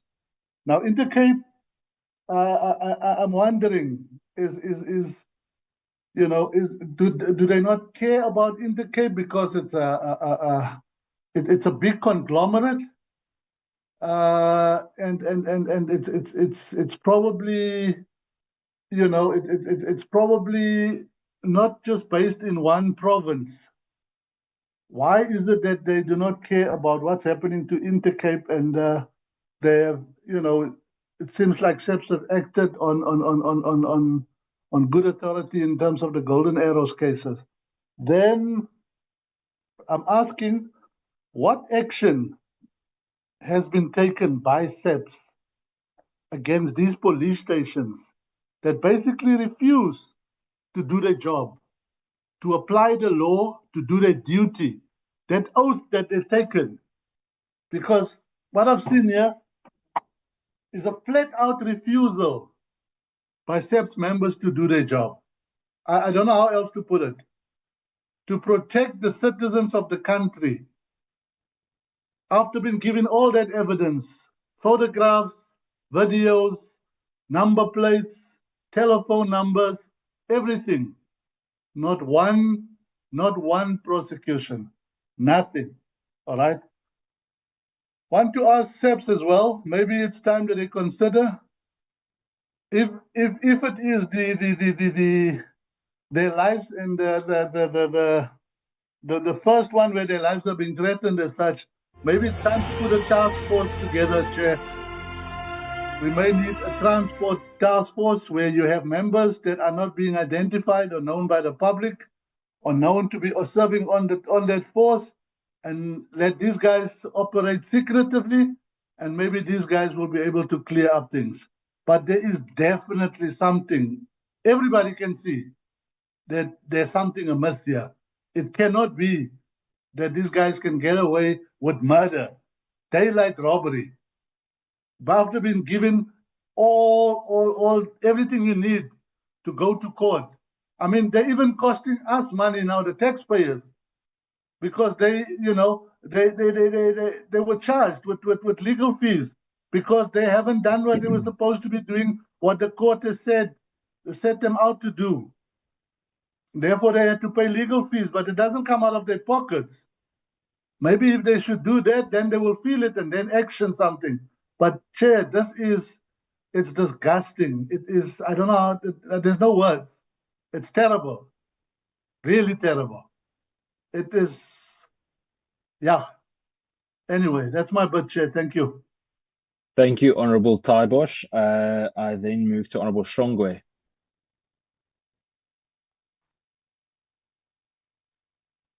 Thank you, Chair. Chair, greetings to the honourable members and greetings to the DM. If I may, Chair, I just need to shift because my network keeps on cutting. I'm moving to the room. I'll open my video now. Chair.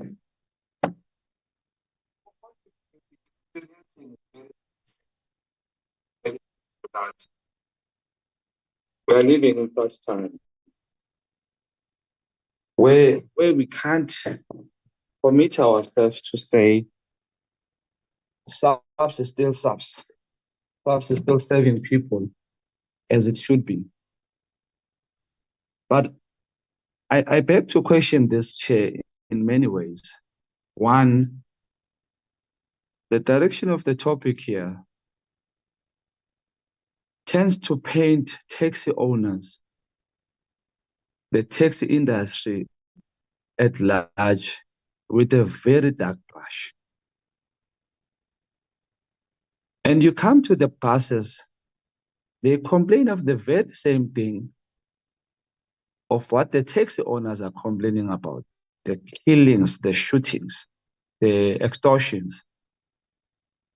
Yet the scale of complaints is far different.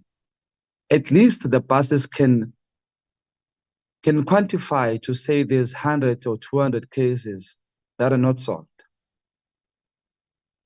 You go to the taxi industry, you'll find there's thousands of cases that are not solved. What is the problem? That is what we should be looking at. What is our duty as a committee? Is that of us only lashing out at the SAPS members? Or should we be part of finding a solution to these problems? I beg to differ when it comes to this matter, Chair, because if I may ask Intercape, how many black business or buses owners that are involved in their same route that they are traveling on? You see, Chair, you go to Park Station in Johannesburg, you'll find there's Intercape, there's Greyhound, there's all those buses. Who has the right to be an owner in that industry? Now, that's some of the beginning of those problems that we are experiencing. I'm not saying these things that they are complaining about are not true. They are true. I'll come to that. But I think the problem now is that everyone in South Africa wants to have something, such as work, business, or anything.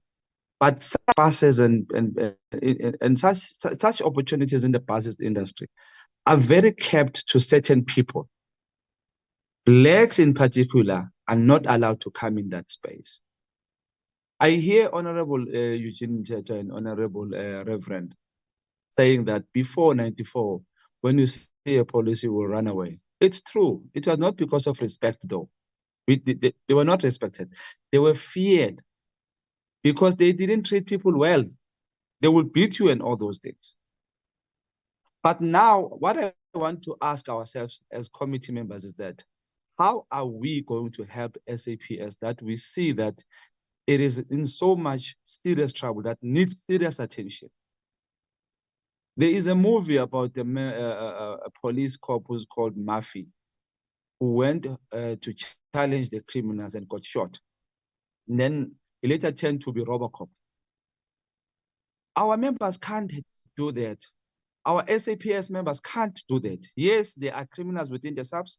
Yes, there are criminals within the taxi owners. Yes, there are criminals within the bus owners, the mafias and all like that.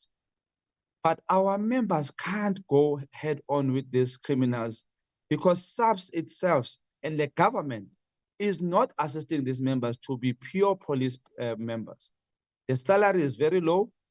The will to be a police member is no longer there. You just go there because you need work. You can't go on, Chair, and you see, Chair, these members of SAPS, we drink with them, we eat with them, we live with them in the taxi, in the township. Some of them are taxi owners. There are a lot of taxi owners that have been shot. Some of the families and members, we live with them, we see their fear every day. Chair, I beg to differ. I say, let's allow SAPS to tell us the truth, Uguti. How can we help them so that they can achieve this thing of arresting these criminals and helping the buses? Because our people need buses. They are cheaper than taxis. Our trains are cheaper than taxis as well. So, Chair, can we differ in understanding this issue and fighting this problem? Let's help members of SAPS at least for once. Thank you, Chair. Thank you, Honorable Shongwe. I've never seen such immaculate time management, Honorable Shongwe. You were literally 1 second before the end of your time, so fantastic. Honorable Muela.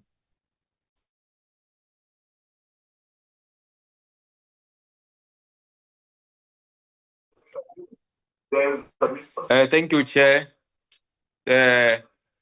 And greetings to the members in the meeting. Can I request that I switch off the video because I can see that I'm not that audible enough. Perfect, Honorable Muela, no problem. Thank you, Chair. Yeah, thank you, Chair. I want to greet the DM in the meetings and all the generals and all the presenters from different bus companies which have made presentation here today. And also want to make a comments with regard to the Intercape presentation. The presenter claims that, Chair, the video footage has been in front of the police for over 3 years, but to date, there is no arrest that has been made. I want to check what has been the challenge in the investigating this incident and what has been the progress to date from the policing. More that there is an evidence that has been provided to the police with regard to this matter. And also, Chair, I'm also equally concerned about the taxi driver intimidation on persons offering private transport, including the buses, transport, and private vehicles which are being intimidated. It almost signals a collision between the taxi owners and corrupt police officials. What is the plan to counter these challenges? Because it seems taxi drivers operate above the law, Chair, and police are reluctant to face these taxi drivers. I want to understand what is the action that have been taken to put these taxi drivers who are engaged in all these activities. What are the police doing to ensure that there is peace and stability in the transport industry? Then another question that I want to raise is, what are the engagements between the bus and taxi operators as it comes to price fixing and route rivalry? To what extent does this influence the attacks on bus operations? Another question will be, the police mandated to maintain visibility in hotspot areas and escort along certain areas. Police objected on the escort, arguing that it will cause a further strain on the resources. Can the police explain further on the instruction to escort the buses in dangerous areas?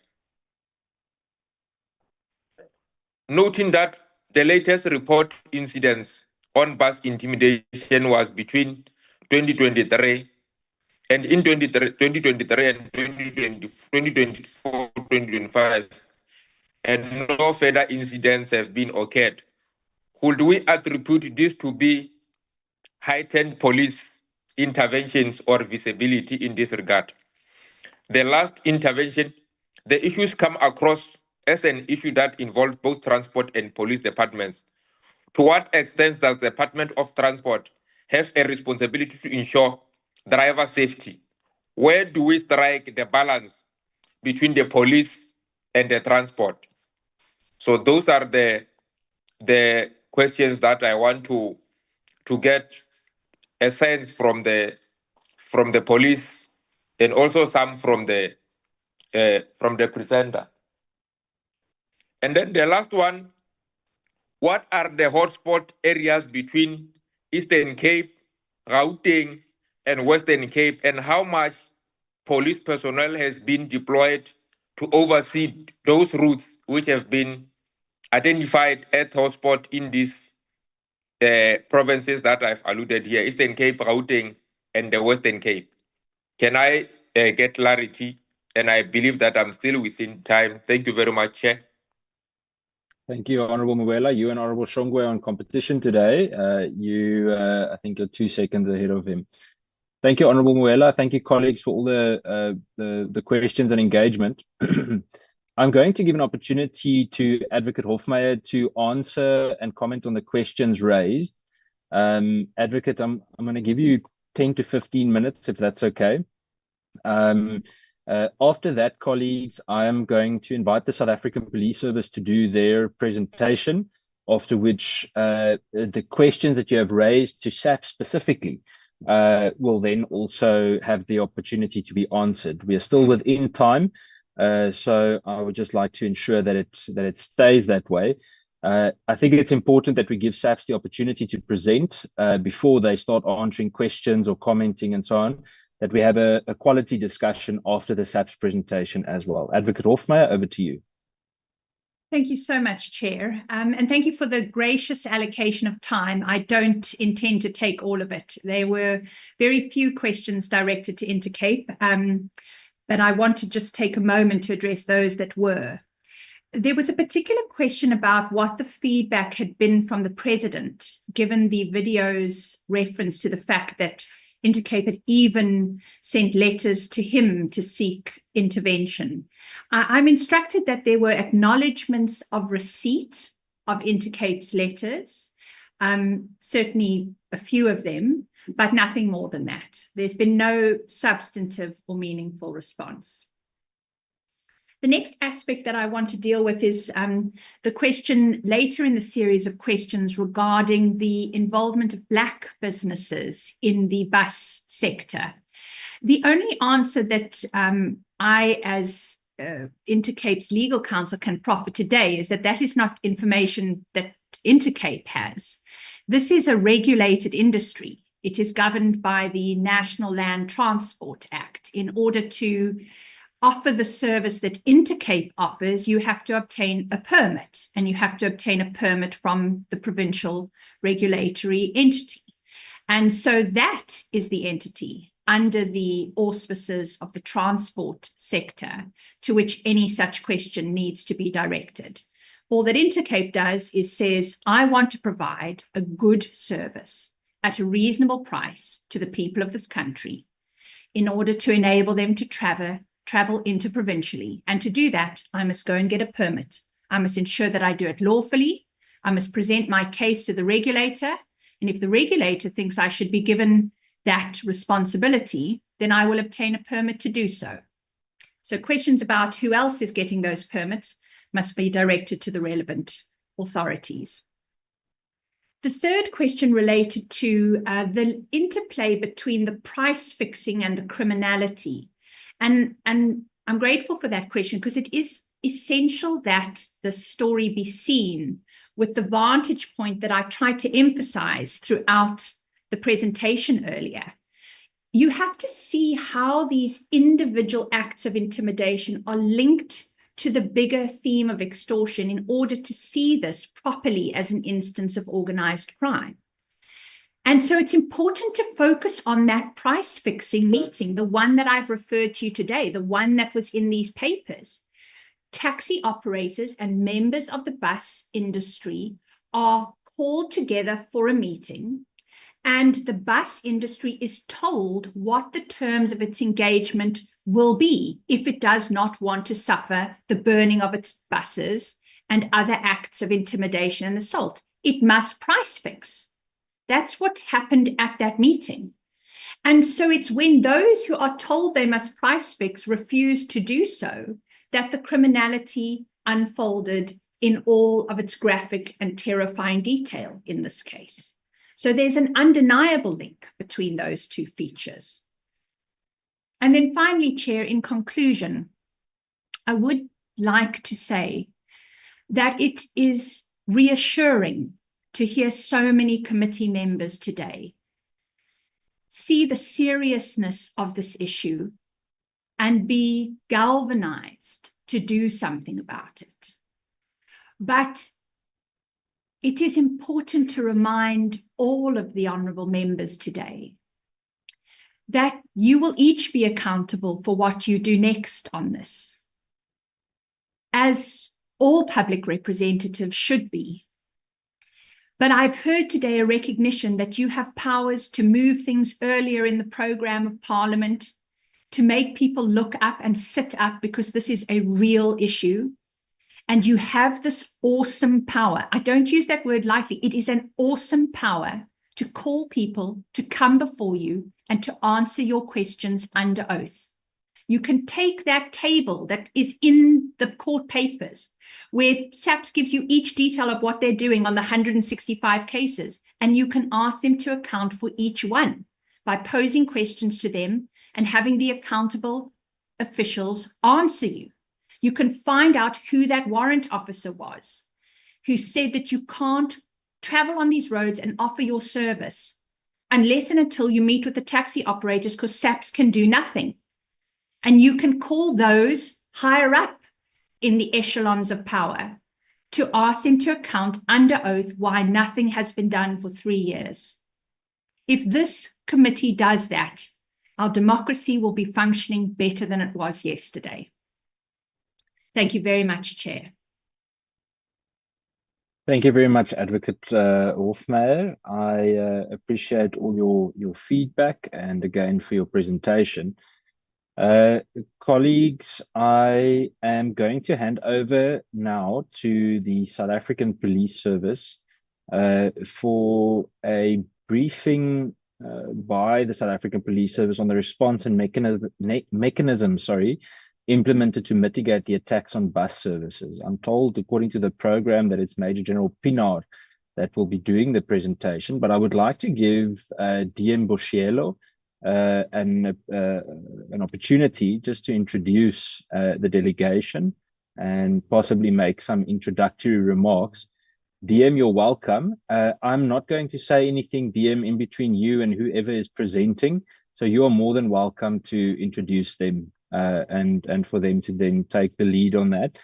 Just a reminder of the time. I know I sound like a broken record today, but we aim for approximately 30 minutes for the presentation, after which we will engage in discussion. Thank you, DM Boshielo. Over to you. Thank you very much, Chairperson. As you know, that we also have to join in the plenary at 2 o'clock. I think, firstly, we really appreciate the presentation from Mr. Mayor and Advocate Kate. And I think some of the issues that they've raised here, we've been grappling with them and will be able to also give some feedback. And Honorable Mteto, you can have my number and I can answer anytime. You can ask the chairperson and members who are in here.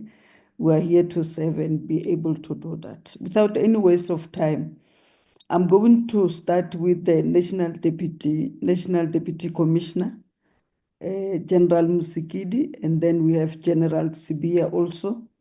And then others will come as we go on. Thank you very much, Chair.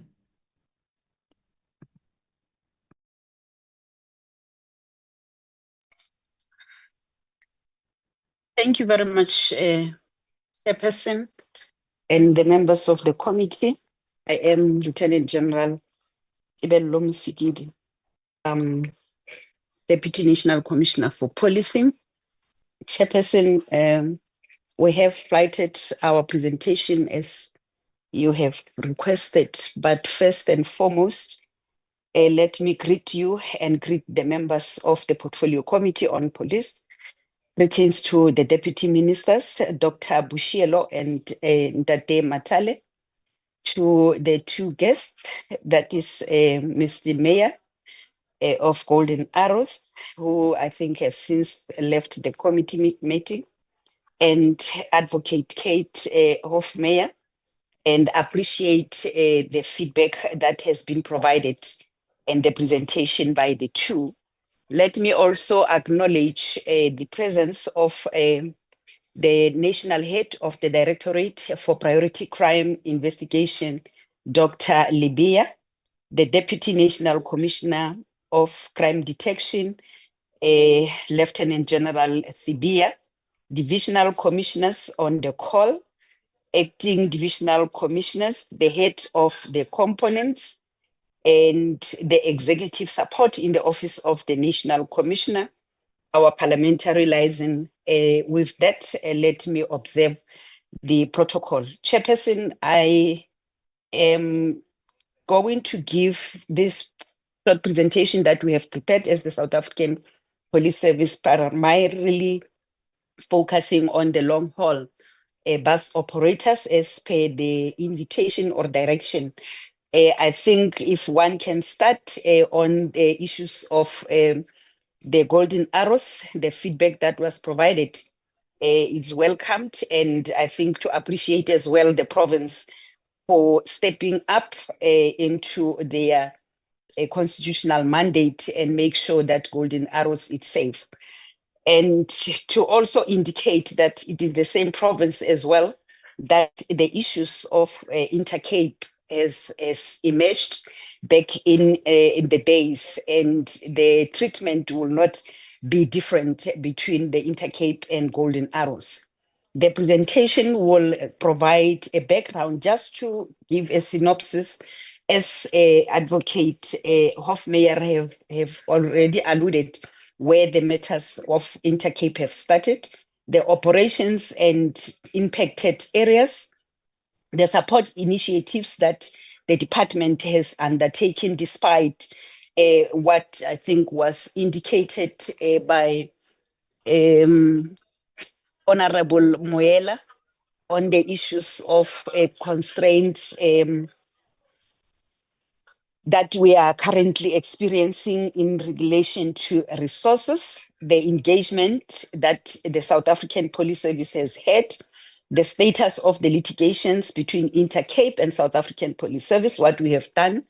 And it is not entirely correct that the court order was not honored, and the reported incidents and case management in a brief.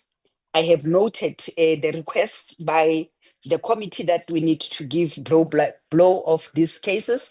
And when we get the 165 list, we'll do so. The list that is appearing on our presentation, it's not 165, but we'll follow up with the Intercape to get 165 cases that were mentioned. On the next slide, Chairperson, just to summarize this background, it's where the matter started with the NCOP, who adopted the motion and noted persistent violence against the Intercape, a long distance between Eastern Cape as well as the Western Cape. The ministers of transport as well as the police were called to the NCOP in collaboration with the Western Cape and Eastern Cape provincial governments to establish a joint high-level task team. That is how serious this matter of attacks was given, as well as to look at the traveling between two provinces and to indicate that it's not only Intercape that is operating between these provinces, and that has escalated, and we have heard now that they have expanded their footprint to Mpumalanga as well as in Limpopo. We also have Translux and Greyhound. The contempt of court was then issued on the 19th of December at the Eastern Cape High Court against the National Commissioner and the then Provincial Commissioner of the Eastern Cape. And as a result of that court order, the National Crime Combating Forum set and the instruction was issued on the 2nd with a reference in National Instruction 2 of 2024, ordering and directing the coordination with the long-haul bus services to monitor the movement and escort as per the court order. This instruction, it's then limited to long-haul bus operators and does not include the local commuters transportation as it was raised by the long-haul bus operators.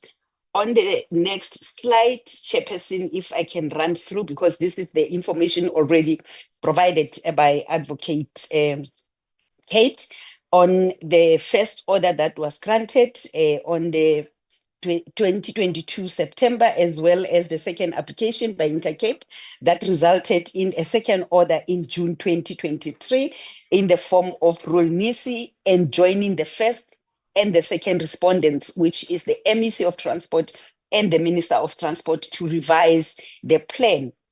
The rendering of the escorting duties was also highlighted, placing a substantial burden on resources. However, I need to clarify this bullet to say, despite the burden on the resources as highlighted, we continued to monitor on a weekly basis. We do get reports of the escort duties that the South African Police Service has placed on the long haul as per the court order, which were directly responding to the court order and implementing what the court order required. The initiatives that were taken to enhance coordination with other role players, that will be our E2 and other role players that we are doing to enhance operations and to ensure effective utilization of available resources.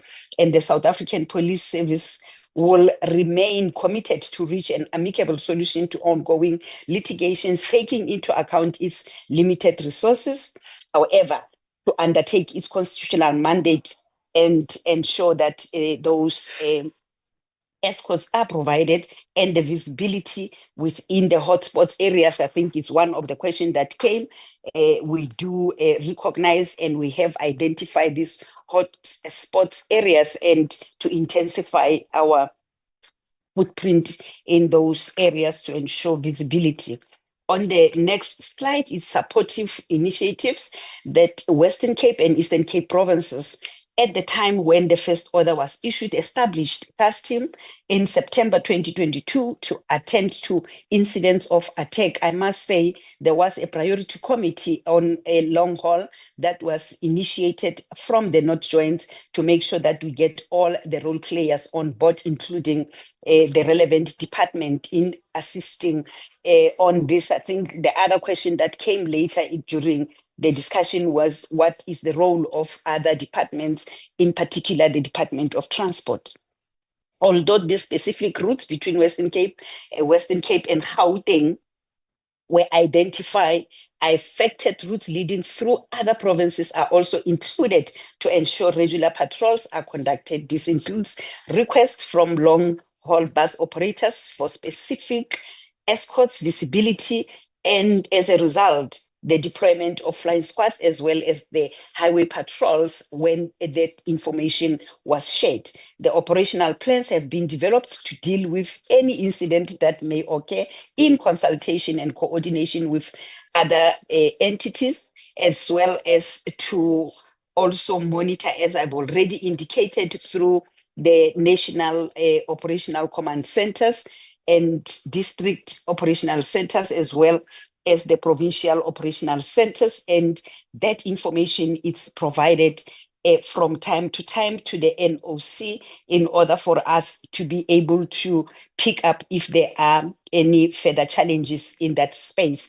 And the proof can be provided in this regard, Chairperson, where the minutes will indicate the reports that are coming from respective provincial commissioners. And I must say, I think Honorable Tybos did indicated that we did not have any incidents whatsoever from the province of KZN, which is one of the three main provinces that we know that they are a high crime provinces. On the next slide is a depiction of a joint operational task team that was established between the South African Police Service, the Metro Police, where applicable, the law enforcement and provincial traffic, which was aimed at focusing on the increased the ground coverage in the identified hotspots, the provisioning of actionable intelligence to the tactical teams for operationalization, the recruitment of credible informers and sources, the interviewing and monitoring of suspects, collection of intelligence gathering, the threats being addressed, visibility and patrols in identified hotspot areas, the rapid response to incidents. This is on the first responders, the conducting of roadblocks and vehicle checkpoints, monitoring of routes, arresting of suspects, seizures of illegal firearms and dangerous weapons, and to coordinate the resources and cooperation of various stakeholders where the critical operational successes that can be leveled.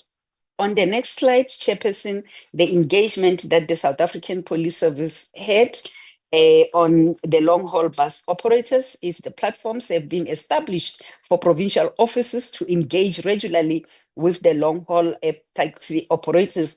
And I must say, with what we heard from GAP, it's what we intend doing. All our operations are directed by the six-pillar approach that we have adopted, where we start with the intelligence collection and intelligence or information sharing to direct whether we'll need to do the prevention, to do the combat, to do the investigation of those that are reported, and including the communication.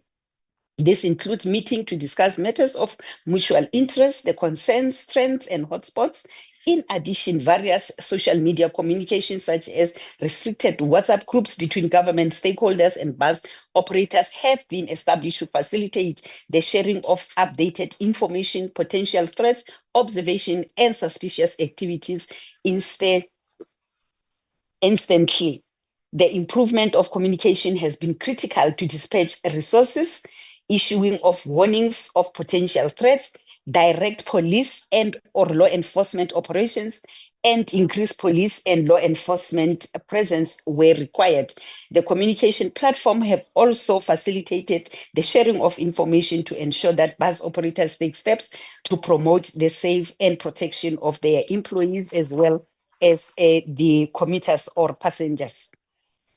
Coming on the issues of the reported incidents, Chairperson, allow me to take you to this slide that only one incident of malicious damage to property was reported, and this happened on the 9th of April in Craddock, in the Eastern Cape during this financial year.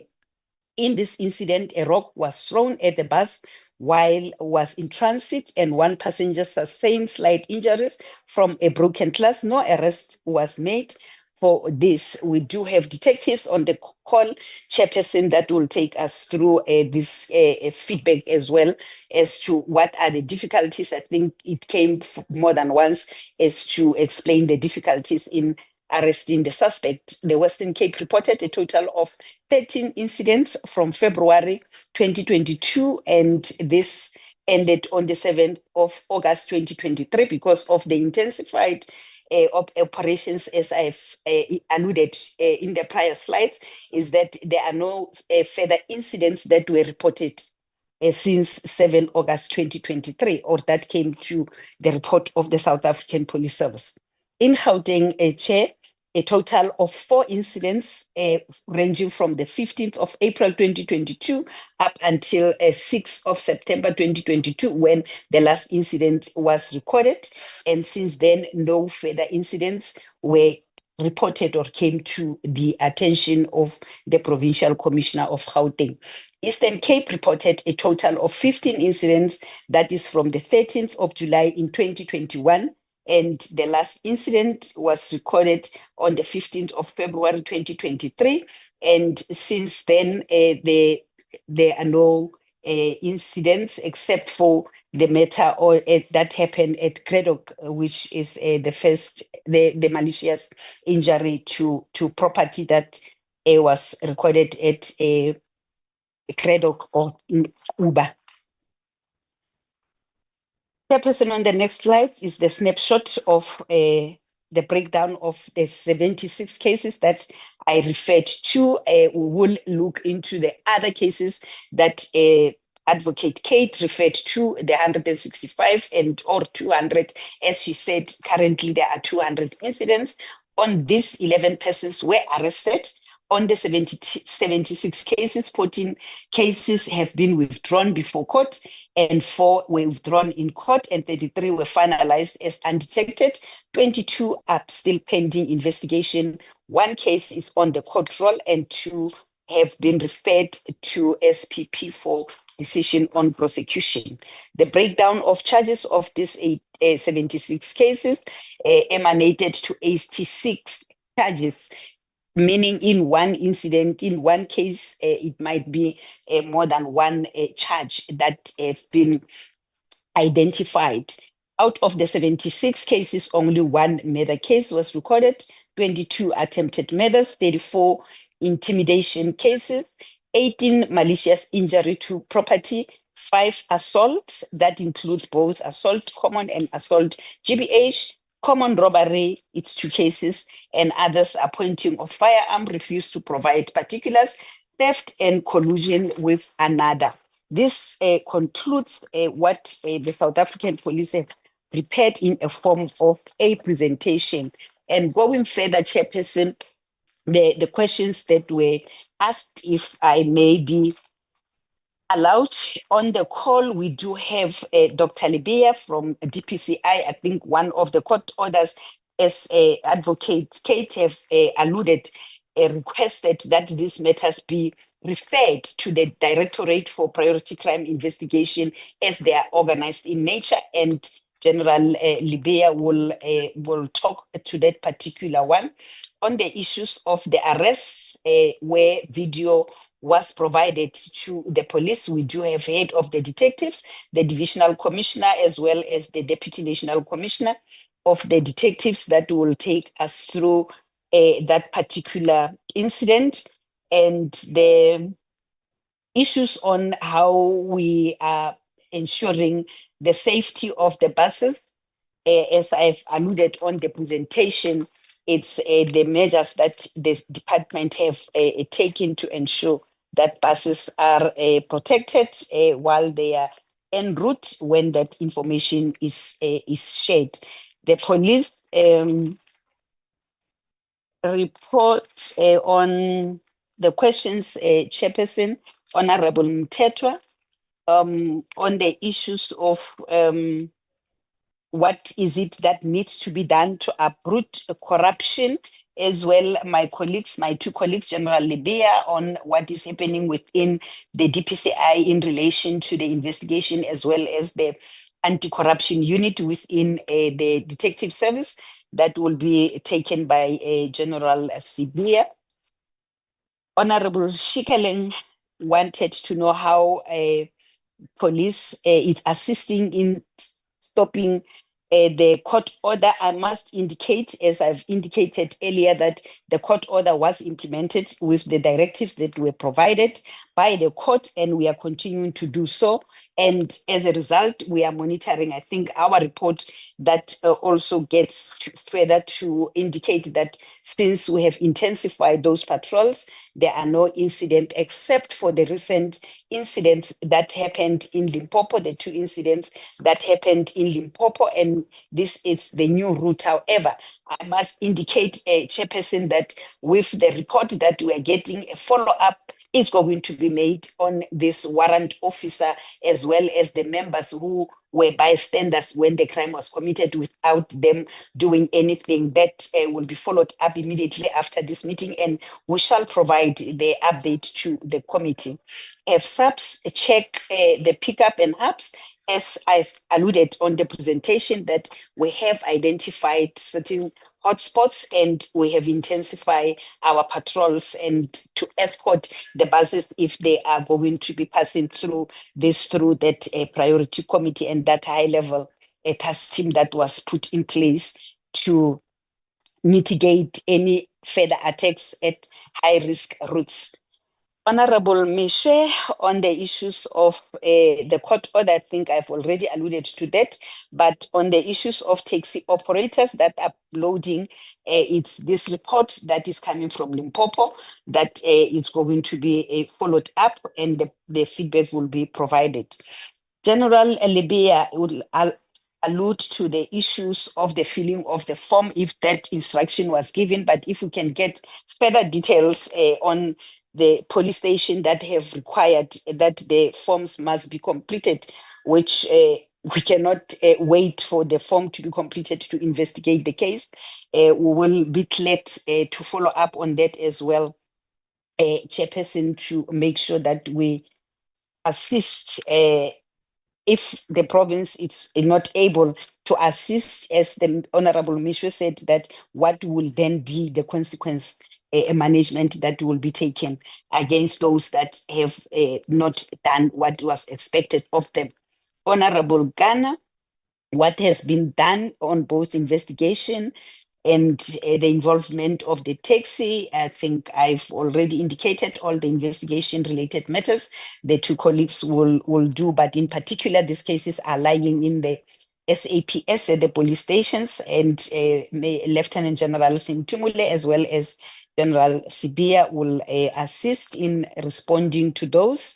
The issues of Intercape as compared to Golden Arrows, Honorable Taibush, I am tempted to indicate that we are taking Intercape Bus Company seriously. When we allude to the challenges, it doesn't mean that we don't want to assist, but we do with what we have to make sure that we respond to the challenges that are lying to save lives as mandated. I've also noted the advice on putting the transport task force, and also further indicate that we do have our eyes and ears on the ground in the form of intelligence, as I've alluded to the fact that before any operation is undertaken, we collect evidence, we collect intelligence and we respond as such. Without any further ado, Chair, let me allow my colleagues to respond as indicated, and I thank you. Thank you very much, General. General, if it's okay, I'm going to allow 15 minutes for the response from the colleagues. I will allow 5 minutes each. It's just for us to be aware of time. So I will take your lead on each. You will see the timer at the top of the screen. Chairperson, can we have Dr. Libya answering? Of course, DM. Thank you very much, and good morning, Honorable Chairperson, and morning, Honorable members, the Deputy Ministers, and my colleagues. A few matters that require the DPCI. I should indicate that when we received the information together with the directives that came from court, the DPCI has indeed acted on that direction. We have, because of the directive that we must take all the cases, investigate them, and present them before the ID in the National Prosecuting Authority.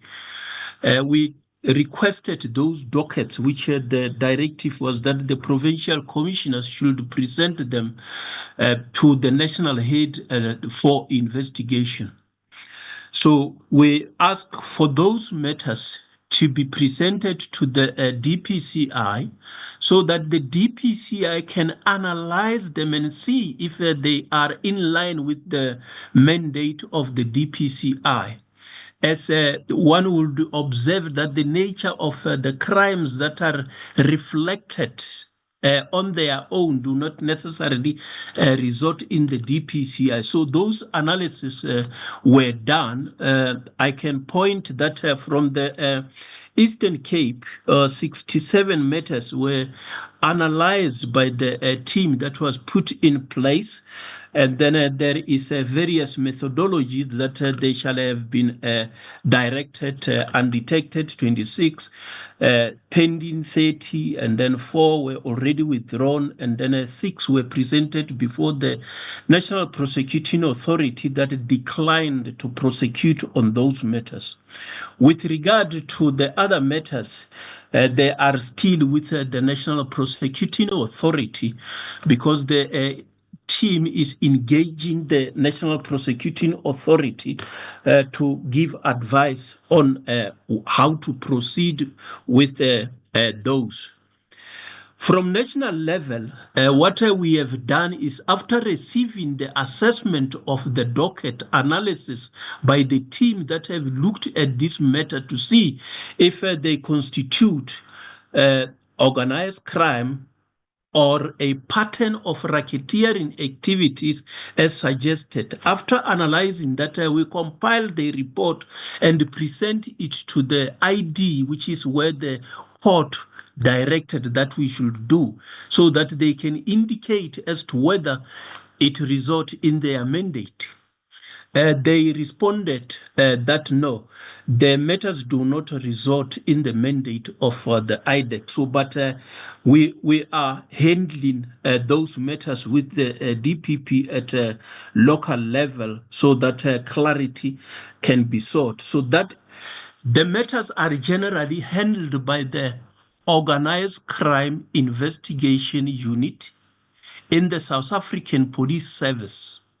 So the Serious Organized Crime Investigation Unit in the DPCI have been requested to assist where necessary.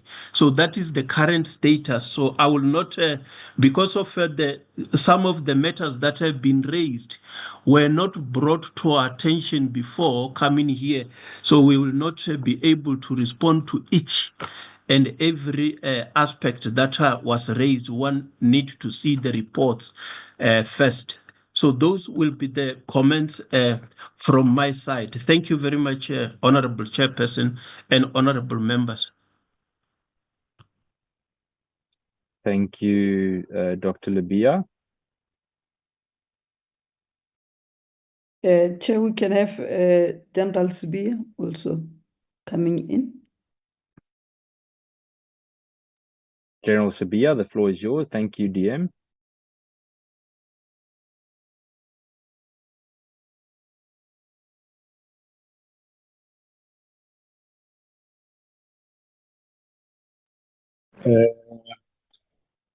Good afternoon,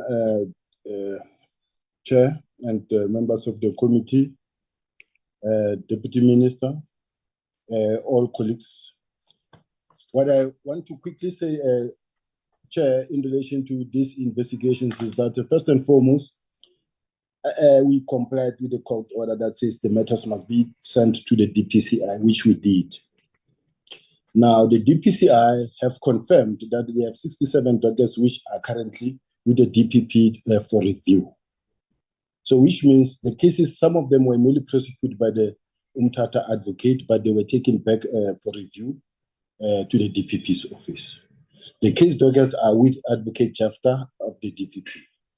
And the DPCI were then also expected today to have a meeting with Intercape to share the video that we've seen so that they can also follow up on that cases, on those cases.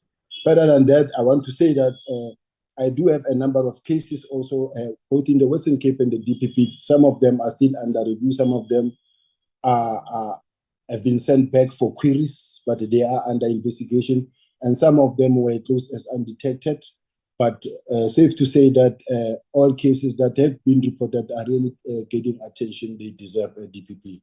Where we do not have information, we will follow up. But most important is that what we need to do is just to make sure that all the cases that have been referred to here, to just follow up with the investigators on the ground, especially they are with the DPCI. But we'll follow up and see if we can support or if they need any further assistance. But at this point in time, the only thing I can respond to is to say that the matters are with the DPCI environment and they are at court at the DPP for review. Thank you very much, Chair. Thanks, Chair. Can we lastly have General Kamani from our legal section? General Kamani. Thank you very much, DM. General, you're welcome.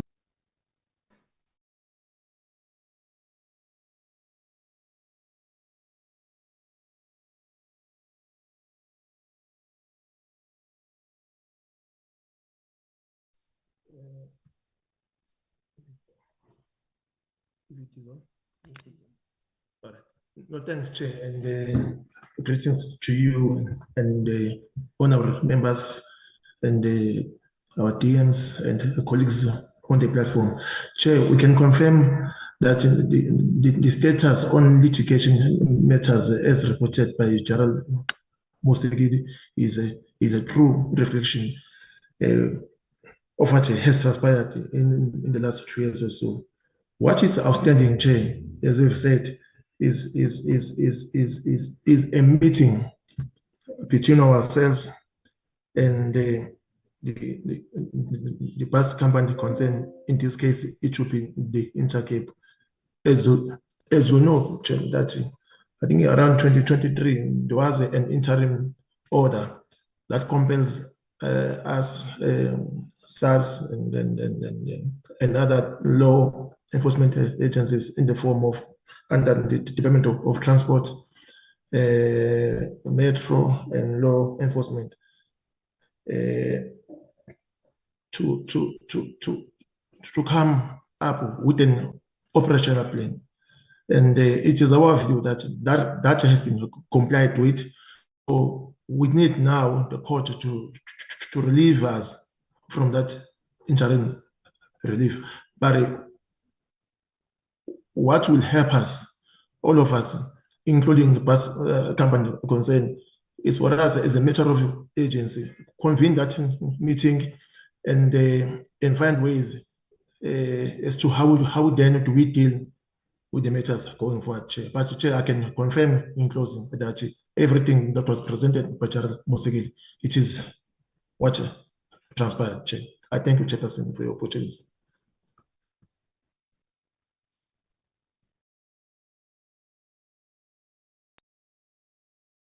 Thank you very much, General. DM, would you like to add anything before we engage? Yes, Chairperson, as you know, that we are responsible for protection and safety of all members of or all South Africans. We are trying very hard to do that. We know about this case and trying very hard, but on some of the demand that we can escort buses, it will put too much strain on us. But at a strategic point, like they have said, we're able to do that because then the taxis will want to be also escorted. The other bus companies also want to be escorted. Secondly, I think we need to have a forum, I think like Golden Arrows, where we are able to talk to each other with all the stakeholders so that we're able to solve the problem. But in case of the Intercape, we always talk to the lawyers, and sometimes it's difficult because then it means our lawyers and their lawyers is the ones that play in. In terms of the president also, surely the president will delegate the responsibility or the letter to the police so that they can be able to deal with the matter. Not that the president doesn't want to do anything, but he attended the matter and we attended. We can tell you how much we've went to the Eastern Cape to have meetings and everything. But I agree with the sentiments of committee members that this is just unacceptable, but it's just a nature of the crime in our society. And that's what we are trying to do, to deal with crime in general so that everybody is safe. Thank you very much, Chair. Thank you very much, DM. Colleagues, I'm going to open the floor for the members. Remember to the honourable members that if any of your questions weren't answered from earlier, you're more than welcome to ask them again. I want to ask again to please try and limit yourself to 3 questions, 5 minutes once again. We're still within time. I've double checked that plenary is only starting at 3 p.m, but I don't want to go over time. So we still want to try and conclude today before 1 p.m. And I know there are several other engagements before then. So let me see hands and then we will take the discussion from there. I've already noted Honorable Mtetwa. I've noted Honorable Meshwe and Honorable Schikkeling. I've noted Honorable Taibosh. Let's begin. I will still note hands. Honorable Mtetwa, you are more than welcome. Thank you, Chair. Thank you for the explanations. Yet I'm still not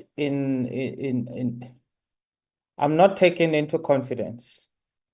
To say when we say that in contempt of court, I think in contempt of court means that our law enforcement agencies have not acted or have acted contrary to the law, meaning that they did not uphold the law. And now I'm saying that it is disencouraging to hear that our law enforcement can be brought to court and be found to have not acted according to the law.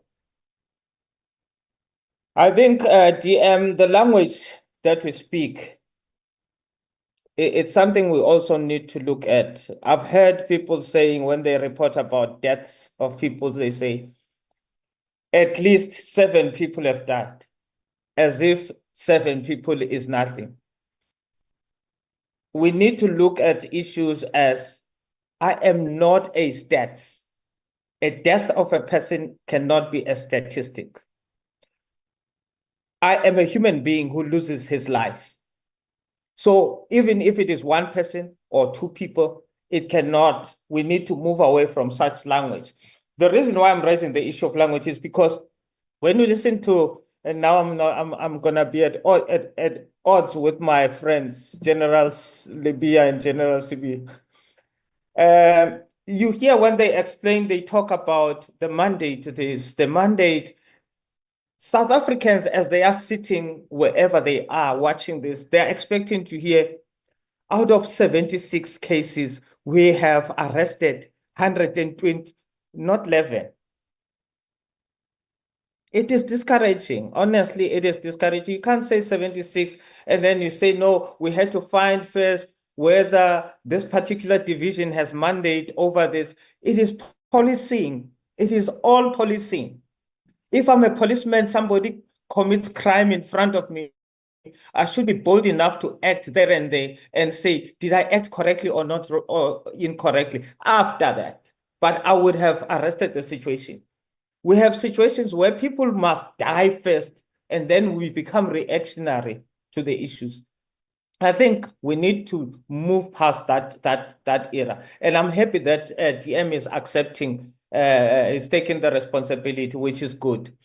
So I want us to be cautious to the fact that as we speak, we must remember that ordinary people don't know anything about this bureaucracy mandate, whether this belongs to this. They want to hear that, okay, we have arrested this, we have investigated so many people, we lost the case because of these particular issues or reasons. That's what they want to hear. If we could be able to always, when we come to the portfolio committee, take South Africans into confidence that indeed what they have seen on social media where a policeman is chased by a criminal around the police van, it should not happen ever again in this country. I don't think there's much that we can. I do agree with the issue that we need to follow up on this matter and have a very tight meeting jointly around these issues. Because as I see, yes, we're speaking of Intercape. I hear nothing about the other service provider, Translux and Greyhound. That is why I wanted to find out initially whether this may be prompted by this attacks prompted by a sabotage of some sort. You know, if there's any sabotage by other bus services that are buying certain people to do these things. We know the issue of inkabis and all that. It is even within the same industry, taxi industry, they would kill each other for certain, not because they are competing for ownership, but the roots have always been a problem. Where people are competing, then they would have that insecurity that they might lose business. But we can't have a situation like that. I don't agree with the reporting of today, which talks about mandates and processes. We need to look into the issues. Thank you, Chair. Thank you very much, Honorable Mtetwa. I then go to Honorable Reverend Meshwe.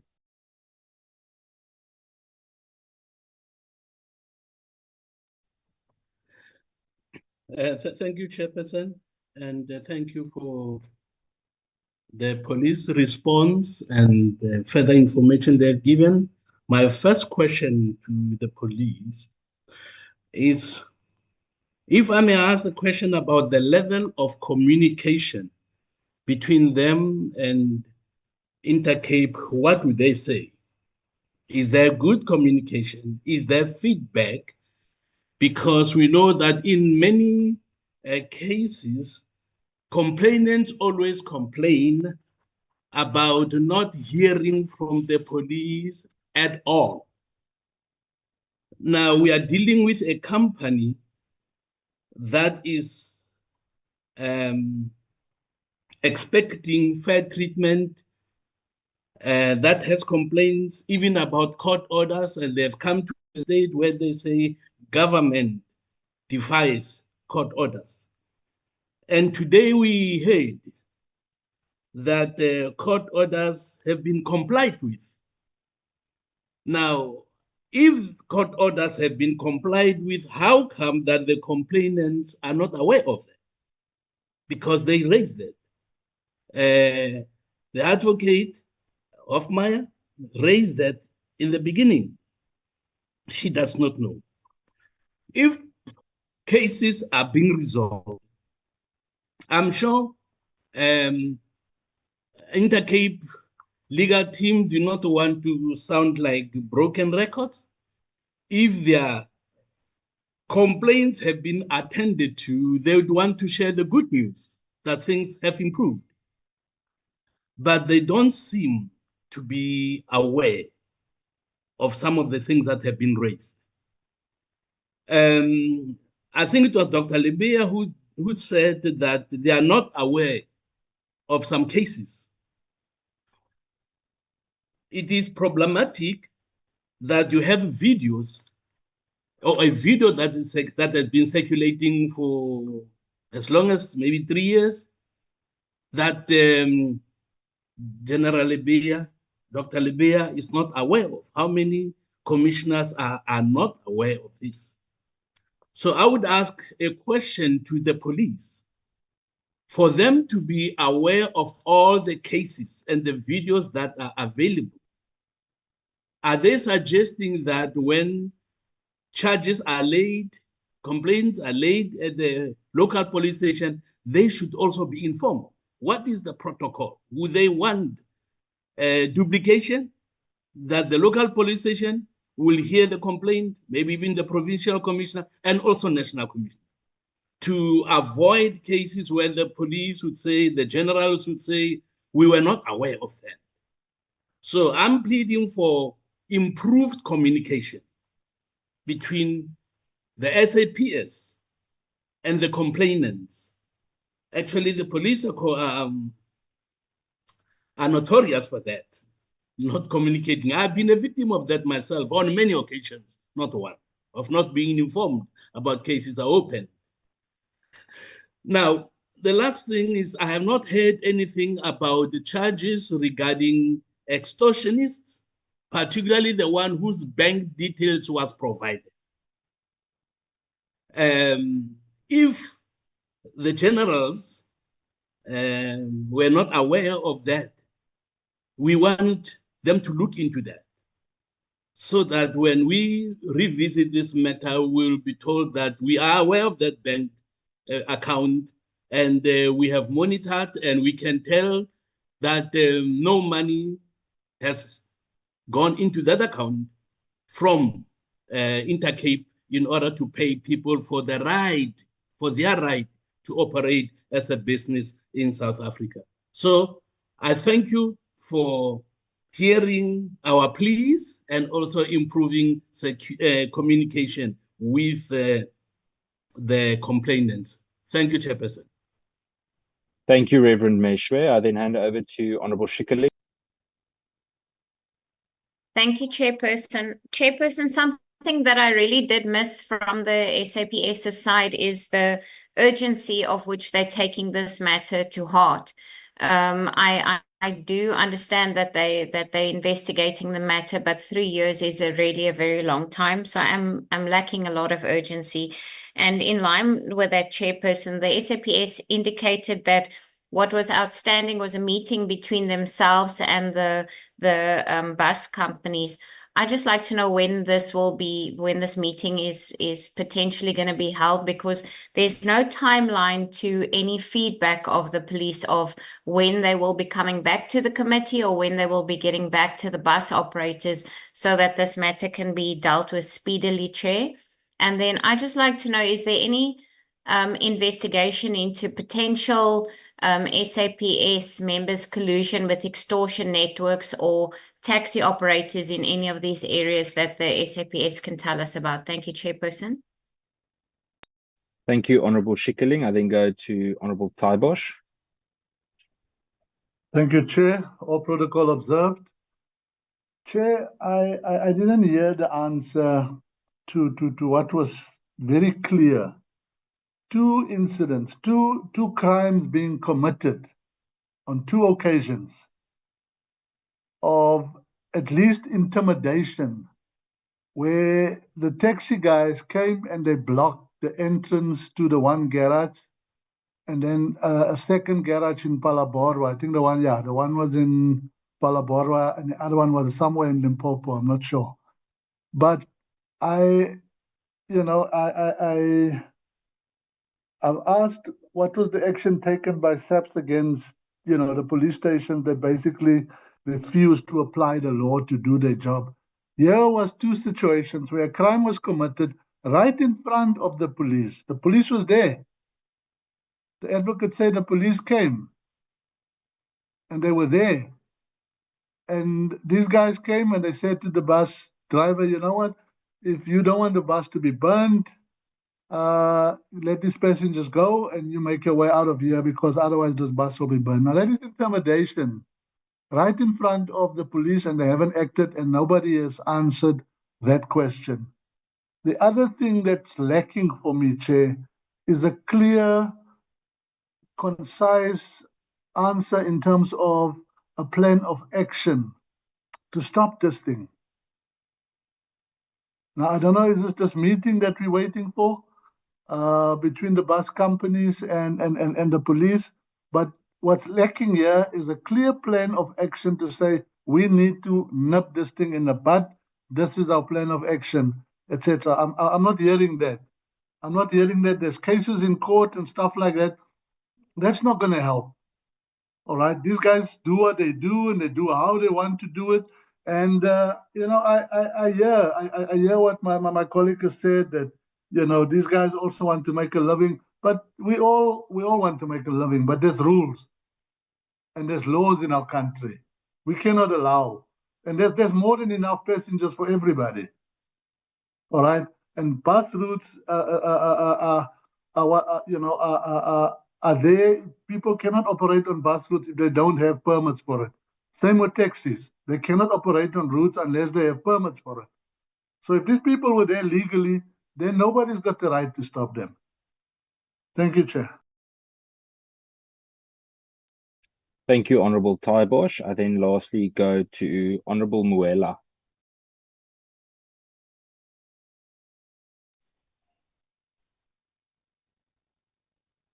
Thank you, Honorable Chair. And we want to note the response from the different directorates with regard to this matter that is in question here today. I think the sense that we are getting is that there is work that is being done from the side of the police, but we could sense that there is no much of a direct communication from all the people who are involved in this kind of attacks. I think we are getting to say there is the sense that we are getting from the presenters of the buses and the response that we are getting from the police. It's somehow not correlating, in a sense that everyone is giving the side which of the work that they are operating within. So I want to get the sense of the involvement of the transport department in all these instances. Yes, we understand that they are not here to respond to their part and the work that has been done to eliminate these wars of routes and the taxi riots in that particular regard. At least this fall within their mandate to ensure that there is a particular route that is being allocated to for a particular operation. So I want to understand, with regard to the police, what is the work that they are doing with the Department of Transport as an entity, as to what is the work that they are doing together in collaboration to keep these particular incidences from happening and to continue happening, which put our people at risk. Then another intervention that I want to check is that in terms of the plans, what have been the plans that have been implemented as an immediate measure and long-term measures to protect bus operators from these attacks? What is the immediate? Because what I could understand is that they have to keep on meeting and mitigate these particular matters. But are the immediate measures that have been put in place to keep this particular occurrence from happening? Then another intervention is that what has been the prosecution rate of the perpetrators in these intimidation incidents? Because we heard that out of all the incidences that have been reported here, there is a little prosecution with regard to those who are put to book. If the police are doing the work, if the matter has been taken to court, most of the cases in these particular instances are being withdrawn from court. It means it is either there is not enough work or enough evidence or exhibit that will lead these particular perpetrators to book. So what is the rate in terms of prosecution and the success in terms of those who are involved in these particular instances?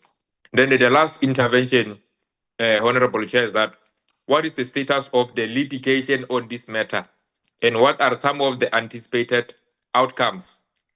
More that there is a court order that compel the police from entering this particular matter and ensure that there are desirable results that will keep this particular matters from occurring.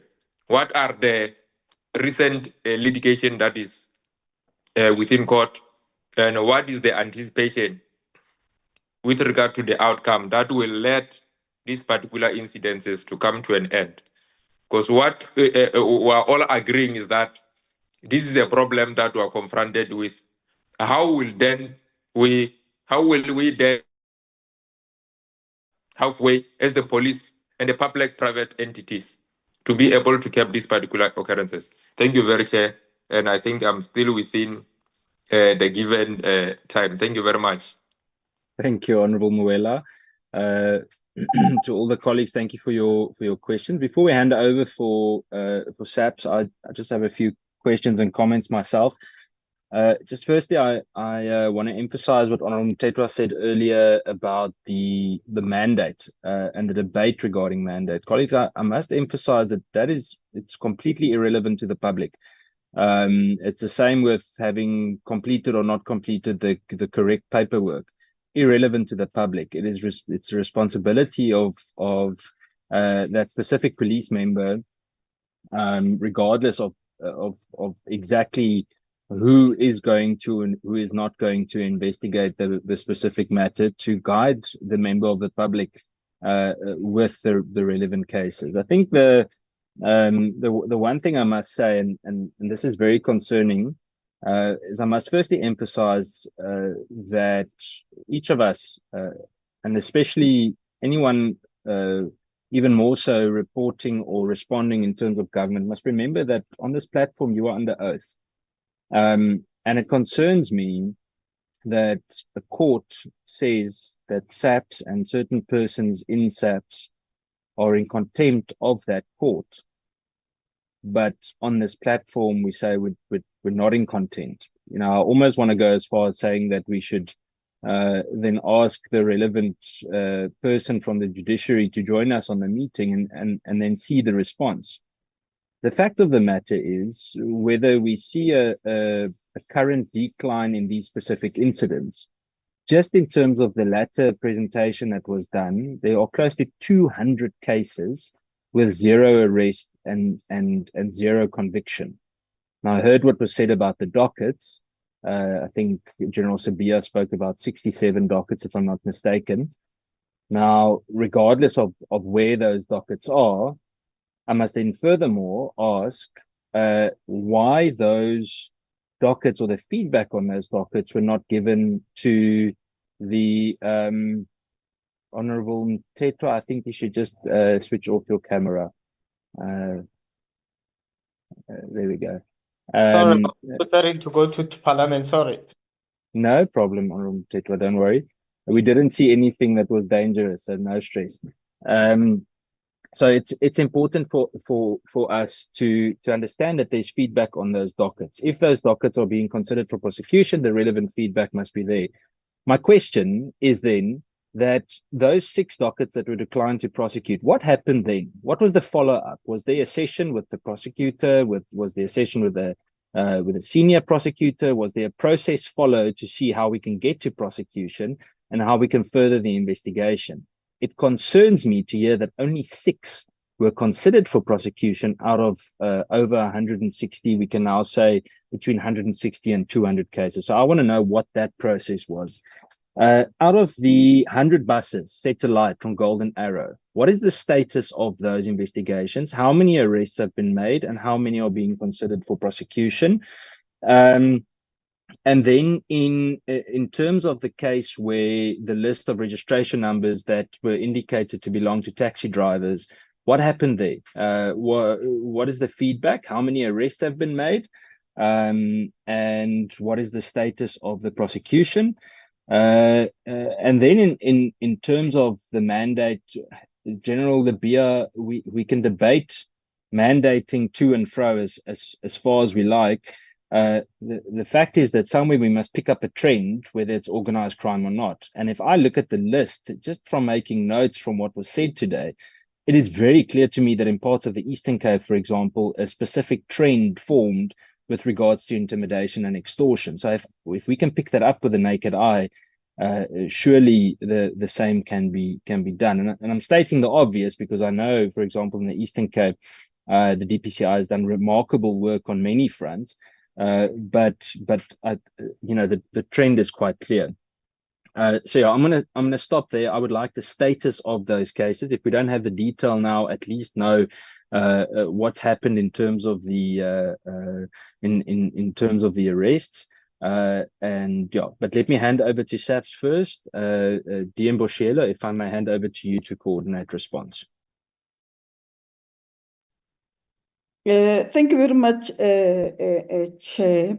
I think we take counsel from members, Reverend Mishwe. We need to improve our level of communication, but also not necessarily only the level of communication, but also we need to improve in terms of working with our stakeholders and also giving them a report back because you can see, I think the chairperson have seen that what we have and what was presented, there's that difference there.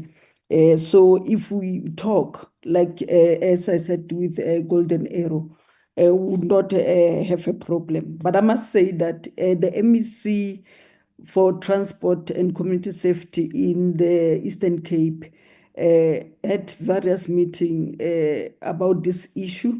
And it's not that nobody was just doing anything. Yes, as the Ministry of Police, we met with the Ministry of Transport.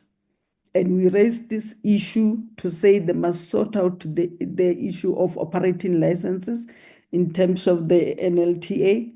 And where they need to do their work also, they must come on board.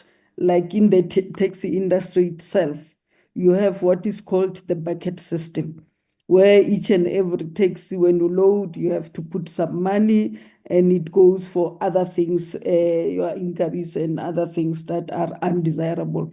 So you have it also in the taxi industry. And I agree that if we improve our communication, we can bring this down. We had a lot of CITs, cash in transit. We met with the CITASA, the organization that consists of all the companies that are dealing with CIT. And we're able to combine resources. And as you can see now, the rate of CIT has really gone down because we are working together. And I agree with you, Chair and Honorable Mthethwa, that people don't know the difference between the national government, the provincial government, the local government, and then the mandate, what the Constitution say or what. They just see us as government.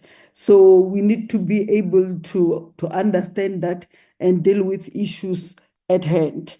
And I must say that because of that, Chair, you were part of it, and some members of the committee, where we signed agreements between ourselves as the national, the provincial, and the local municipalities, where we agreed to combine our resources because they are not much and fight the crime together. So we are working on that. We have 6 now. We're still working on others. So we really making some progress. Let General Livia and General Msikili to also answer on some of the direct questions that you have asked, but we take counsel in the advices that you have given to us. Thank you very much.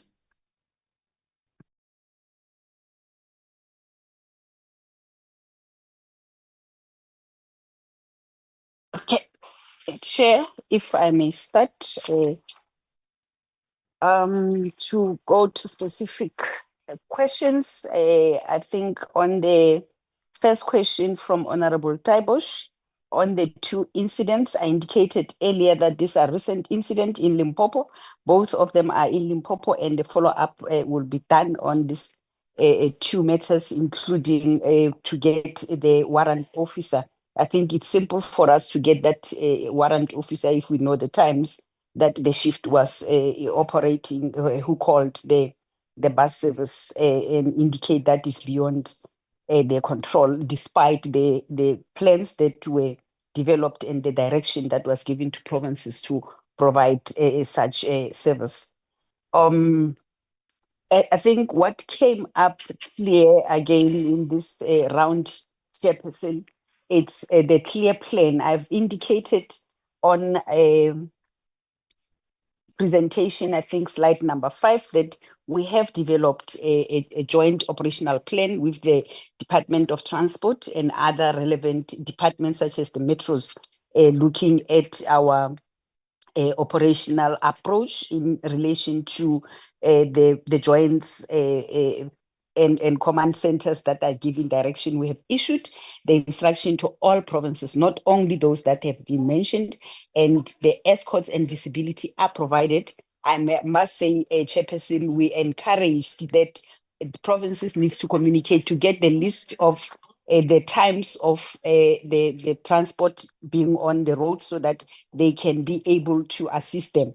And this, it's done in the staggered manner, meaning the escort from Eastern Cape up to Gauteng, it will then be handed over from Eastern Cape to the next province, which the next province will undertake through their flying squad and visible policing members on the routes, identified routes, to Gauteng until it reaches its final destination.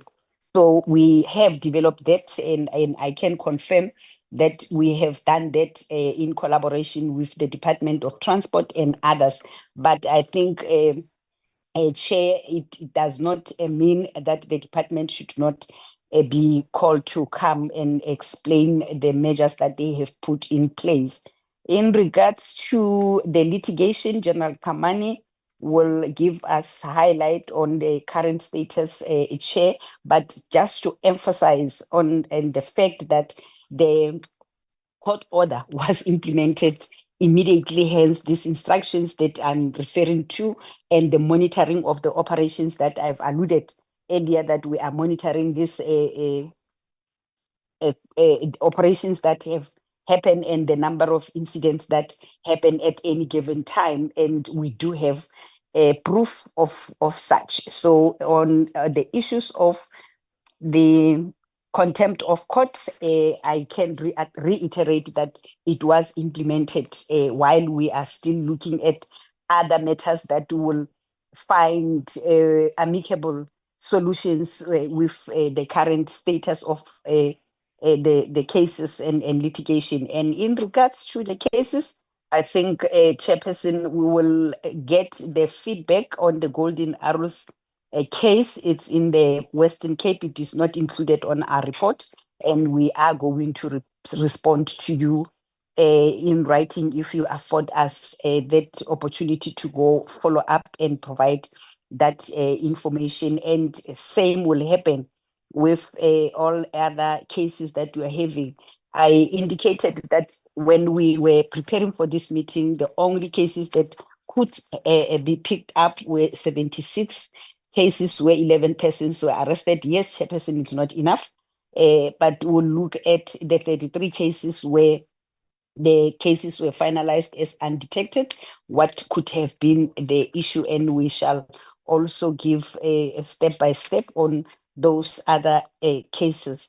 Chair, we will intensify on communication, but I must indicate that on the report that it's before me, the communication is one of the areas that have been put on our priority, as I have alluded earlier, in terms of our operational approach. And we're communicating with, as reflected again on slide 7, that there was a social media communication and the creation of a WhatsApp so that we can communicate as well further with the operators. But as directed and acknowledged, we will go back to the drawing board, check and update our stakeholder engagement and the communication platforms. General Kaman?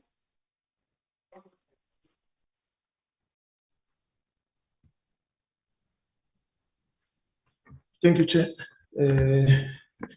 Chair, I'm not intending to go back to the presentation of Gerald Mosegiti that she made earlier on. I think it was slide number 2, where it was details as to in terms of the background and how far are we in terms of the implementation of the record order.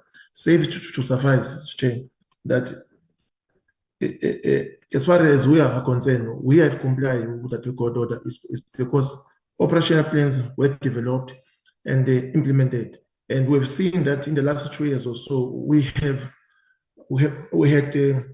one or two incidents around that area, Eastern Cape and the Western Cape. The one, of course, as it was said earlier on, that it was around 2024, El Craddock, and the other one is in Limpopo. So that means that the plans are there and are being implemented. Hence, as a result of such, we have less incident as there were before the plans were developed. Last one, Chair, from our side again is that just to answer that question of the meeting as to when it will be. The Department of Transport is the coordinator of all of us. We can, through our Ministry of Police, request that they can request also the Minister of Transport to urgently facilitate this meeting between ourselves and the company. But in short, from our side, there's no need for any litigation going forward in light of the fact that the plans are there and are implemented. Thanks, Chairperson.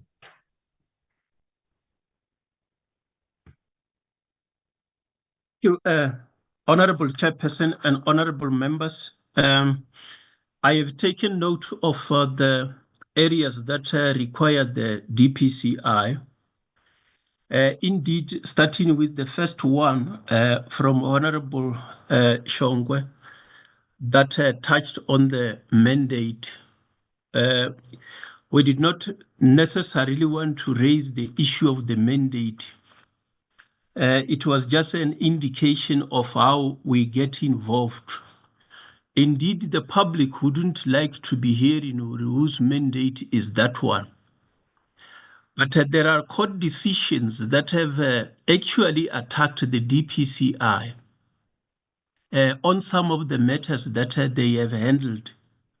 There is a judgment that was delivered in Gauteng regarding the Gigawa versus Minister of Police.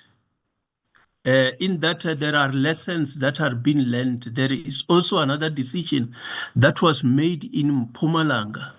So from time to time, we are getting wiser because of the interpretation of the courts, the way the rulings are done. The issue of the mandate was actually brought forward by the legislature in 2012 by way of Act 10 of 2012, so that there is demarcation of who is supposed to be doing what. We know that some may be criticizing us when we start investigating assault cases and say that, but in terms of the mandate in the Act, we said you must focus on this and that. So that was the reason why I have highlighted. Indeed, the public wouldn't like to be hearing that. But whenever we see crime being committed, we act like any other police and hand over. A number of arrests we have done in collaboration with our colleagues and hand over to the greater service. So that was the basis on which I have highlighted that the matters were not initially with the DPCI, because they were being handled there by the detective service, which detective service also have got the organized crime investigation unit. So that's why I have highlighted that they needed to be assessed to see if we need to be taking them or they can be handled wherever they are being handled. The second question from Reverend Mishwe, the Honorable Reverend Mishwe, the issue of the video that was circulating, it has been brought to the attention of the investigators. There was supposed to be meeting today with the investigators from the company who apparently are in possession of the video to share with the police so that they can see how to incorporate that and how can it help in resolving that matter. So the appointment has been set for the 19th. It was supposed to be happening today, but it has been set for the 19th. With regard to the issue of the bank accounts, as I shall have indicated, we did not prepare the details of each matter. One will obviously be able to draw the each particular aspect relating to each matter. What is the status of each of those? Even those that they have declined to prosecute, what were the reasons? Some of them, they have highlighted that there is not sufficient evidence on which they are prepared to prosecute. But we can be in a position to detail one by one what is the status of each of these matters that were raised. So where the bank accounts were highlighted, it is a matter that when one is dealing with those details, we can into or what is the status of those. So those are the matters that I needed to be highlighting that affect the DPCI. It is for that reason, Chairperson, that whenever we come, we always highlight this issue because the Constitutional Court have also directed how to interact with other environment, which is why in the past, the national head was the Deputy National Commissioner. And from 2012, the law was changed from what was there in 2008. So in whatever we do, we try to stick to the rules that this honorable house has passed. Thank you very much, Honorable Chairperson and honorable members.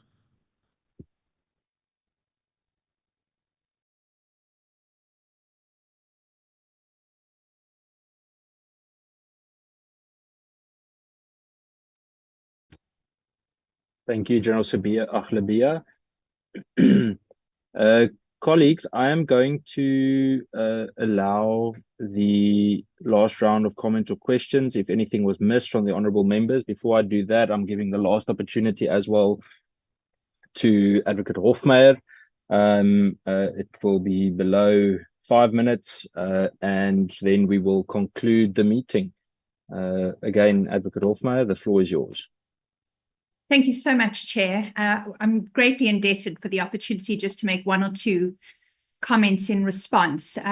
I've been asked to record on the part of Intercape that none of the detail about the purported progress that has been made in these cases has previously been shared with Intercape.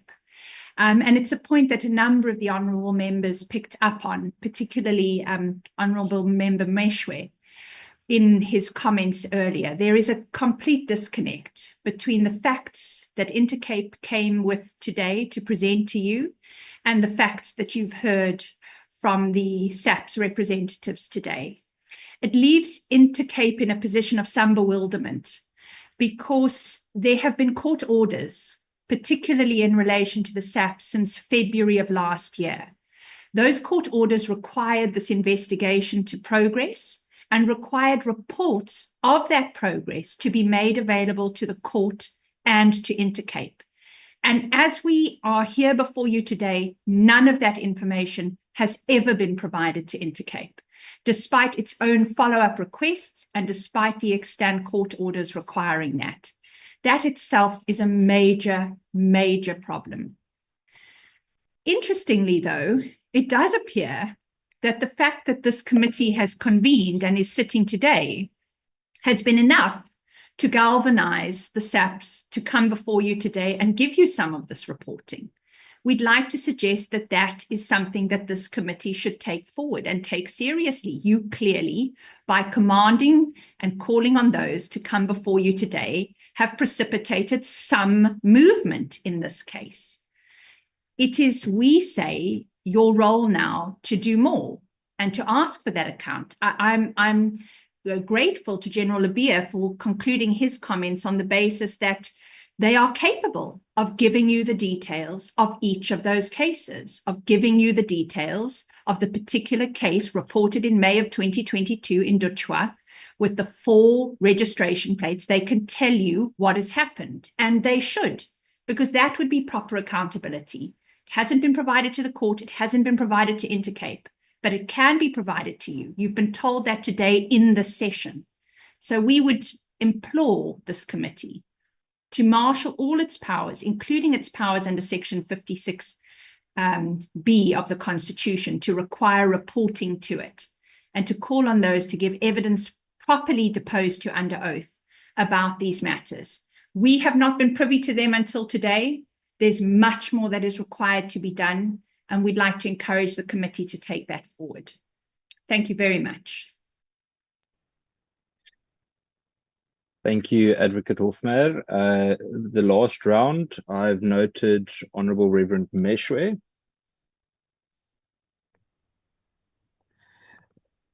Please go ahead, Reverend. Thank you, Chairperson. Thank you, Chairperson. Only one question to Advocate Hofmeyr, and the question is, as we were told today by SAPS that escorts are being provided, are you aware of Intercape buses receiving any escort? Because from what you are saying, it didn't sound like you were aware of that. Now, if you are not aware, we would be interested to know which bus companies are all offered that escort, because you are the complainant, and that definitely, actually, when we look on TV, other long-distance buses, watching the news, we don't see them getting the attacks that Intercape has been getting over the years. That is why I want to know whether you are aware of such escorts, and if there are no escorts that you are aware of, well, the police have to explain why you are not getting escorts if other bus companies are getting escorts. It seems that there is maybe something you have done that has caused some people not to like you. And obviously we have to trace what it is so that you can also be liked. We have traveled. I've used Intercape before. It's offering a good service. So I'm very curious to know if you are being persecuted, you don't like, we are not like, what could be the reasons so that those reasons can be dealt with. So thank you so much. Thank you, Honorable Reverend Meshwe.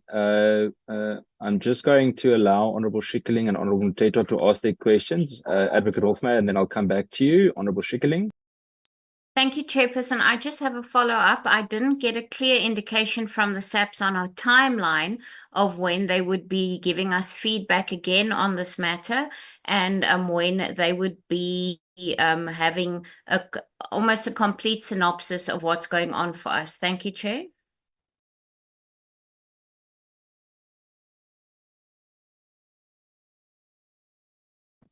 Thank you, Chair.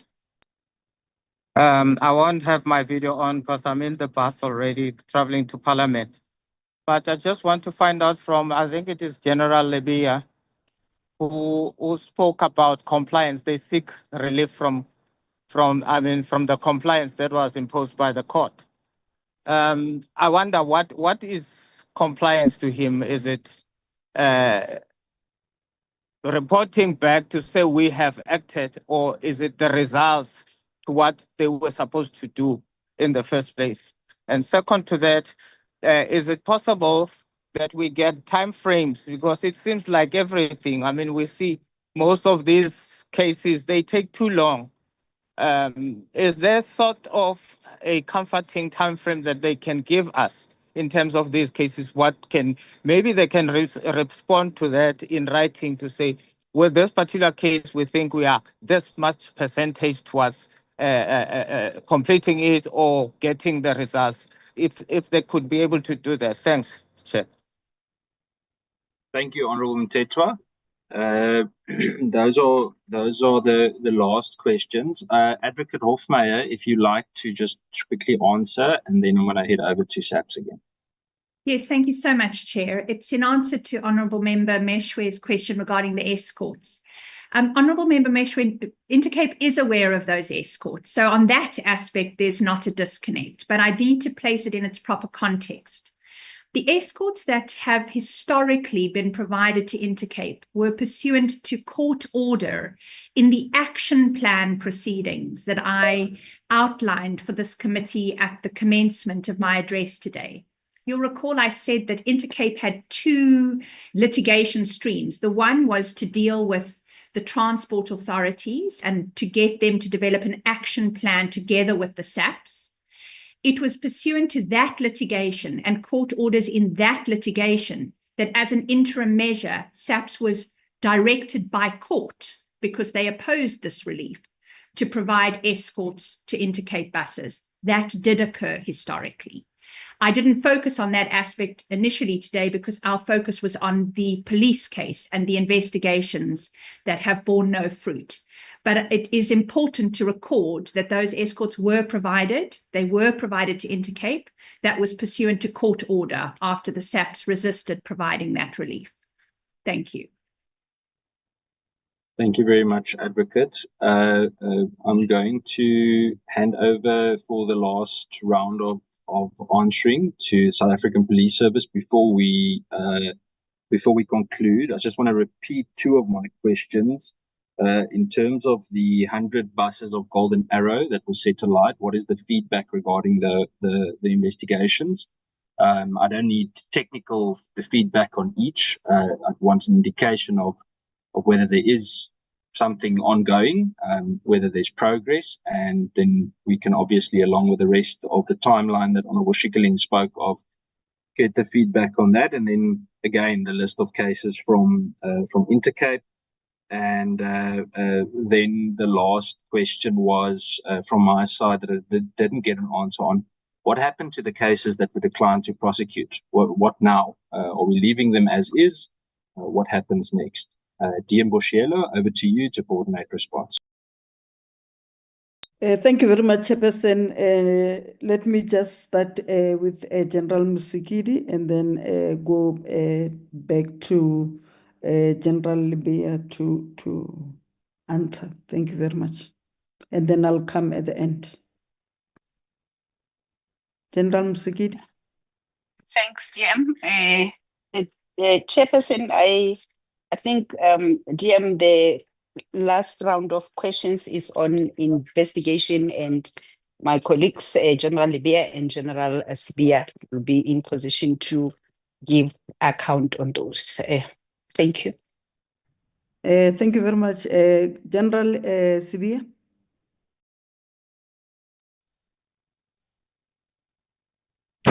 Thank you very much, Chair. What I can say, Chair, is that in relation to the court cases, if a case is in court and they decline to prosecute, normally the prosecutor will substantiate or provide reasons as to the reasons why it is declined to prosecute. And if there's further investigation that needs to be conducted, we'll then conduct a further investigation to make sure that we round off the investigation and we obtain all relevant information that will support the investigation.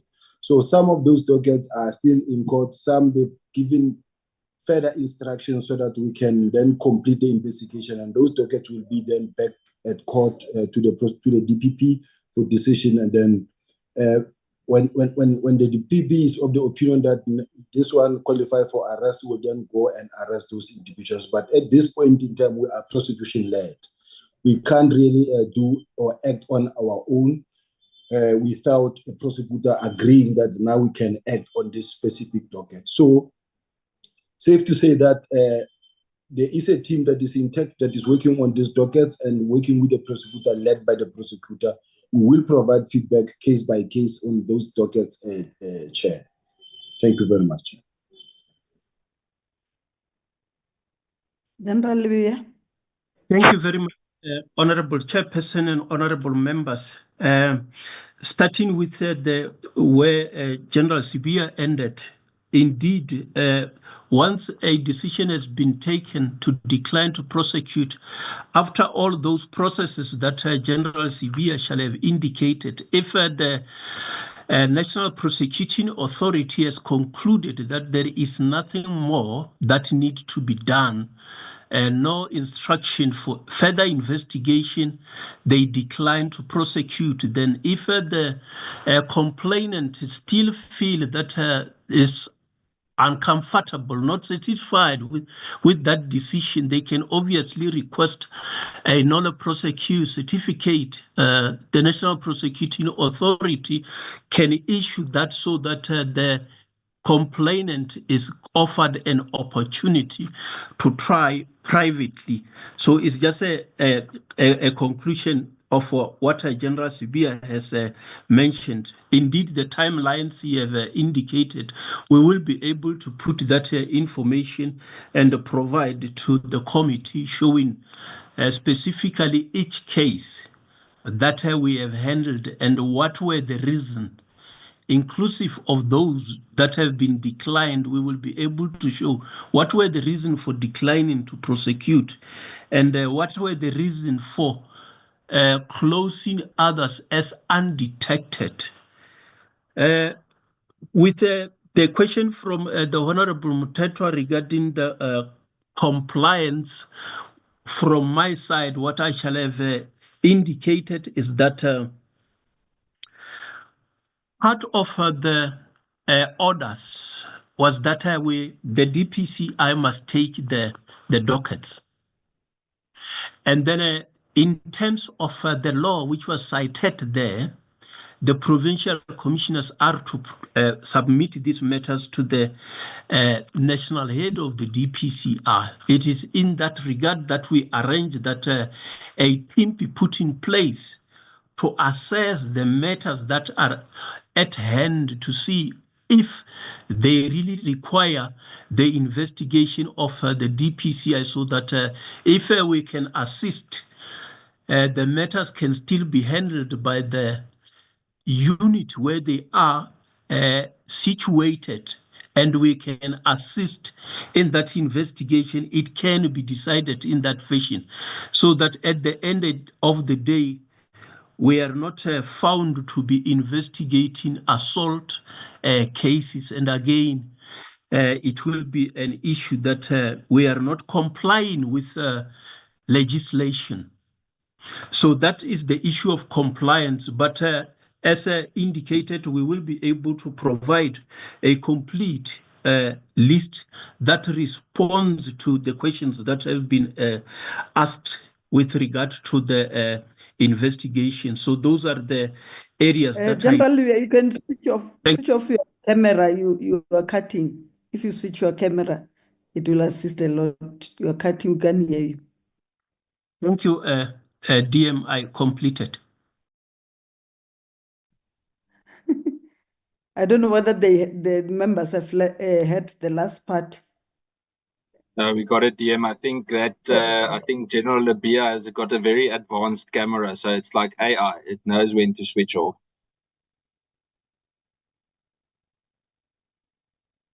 I think we have reached a point where we can start to conclude. I'm going to just say a few last words before we conclude. Firstly, I want to thank all of our guests that joined us today for the Police Portfolio Committee and this critical discussion that we have.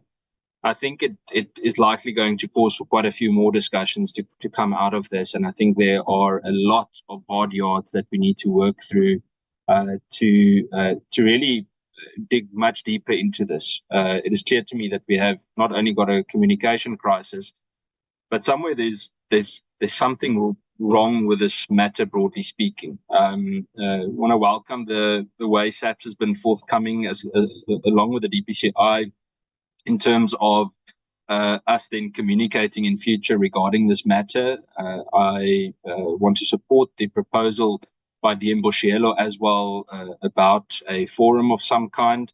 I wouldn't go as far yet as was said by the General from Legal Services regarding saying that there should be no litigation whatsoever. I don't personally like it very much, but after what I saw today, I can't blame them in terms of results. It's important that we welcome the progress being made and that certain steps and things have been put in place. But I must at the same time emphasize that there are still quite a few hundred cases with no arrests or convictions. So even though certain steps might be in place, those same violent criminals out there, part of these different networks, are still continuing possibly to commit other crime or might continue in the future to do this again. So I think my reason for constantly questioning what happened to the 6 that weren't prosecuted is not because I don't understand procedure or I don't understand the Nolly prosecute certificate later on by the complainant. I get all of that. The point is, if we look at extortion as a crisis in the country, it is a problem that we need to attack. We need to be on the offense, not on the defense. We are being reactive. We are now putting things in place. And even though it's important, it's secondary. Our primary approach must be to get ahead of the game. At the moment, I am not getting the impression that we are maintaining the initiative. At the moment, the extortionist bodies seem to still have the overhand. So it's important for me to emphasize that. I think what we will do to ensure that we don't have any form of confusion is to set up maybe, and General Musikile, I would really appreciate your office's assistance with it as well, that we gather a few questions, maybe a bit of a, I don't want to call it a briefing, but just detailed questions that we could submit and give adequate time for answering that, and then we can engage. I also understand that with a matter like this, there are things, and I know DM Boshielo is always very cautious of it, that we cannot always discuss every single thing on an open platform. So I get that too. And therefore, I want to also say that if need be, that we meet and have a more, detailed meeting on certain matters before going onto a public platform, then we can consider that too. I think there are several ways of us approaching it. Colleagues, I'm going to conclude our meeting. I want to thank everyone for their patience today and the constructive input. Thank you to our new member as well, Honorable Mtetwa, for joining us for the first time. And DM Boshelo, as always, thank you for your constructive approach with these types of discussion. I always repeat that a lot of these conversations aren't always comfortable conversations, but thank you for the way that you approach them. Dear Matale, to you too. At least now I see your name. I see you're not undercover anymore. And then just again, thank you to all of our guests that joined us today. With that, I close the meeting. Thank you very much. Thank you, Chair. Thank you, Chairperson. Long live the chair. Thank you, Chair. Thank you, Honorable Chair, honorable members, and the DMs. Thank you, Chair.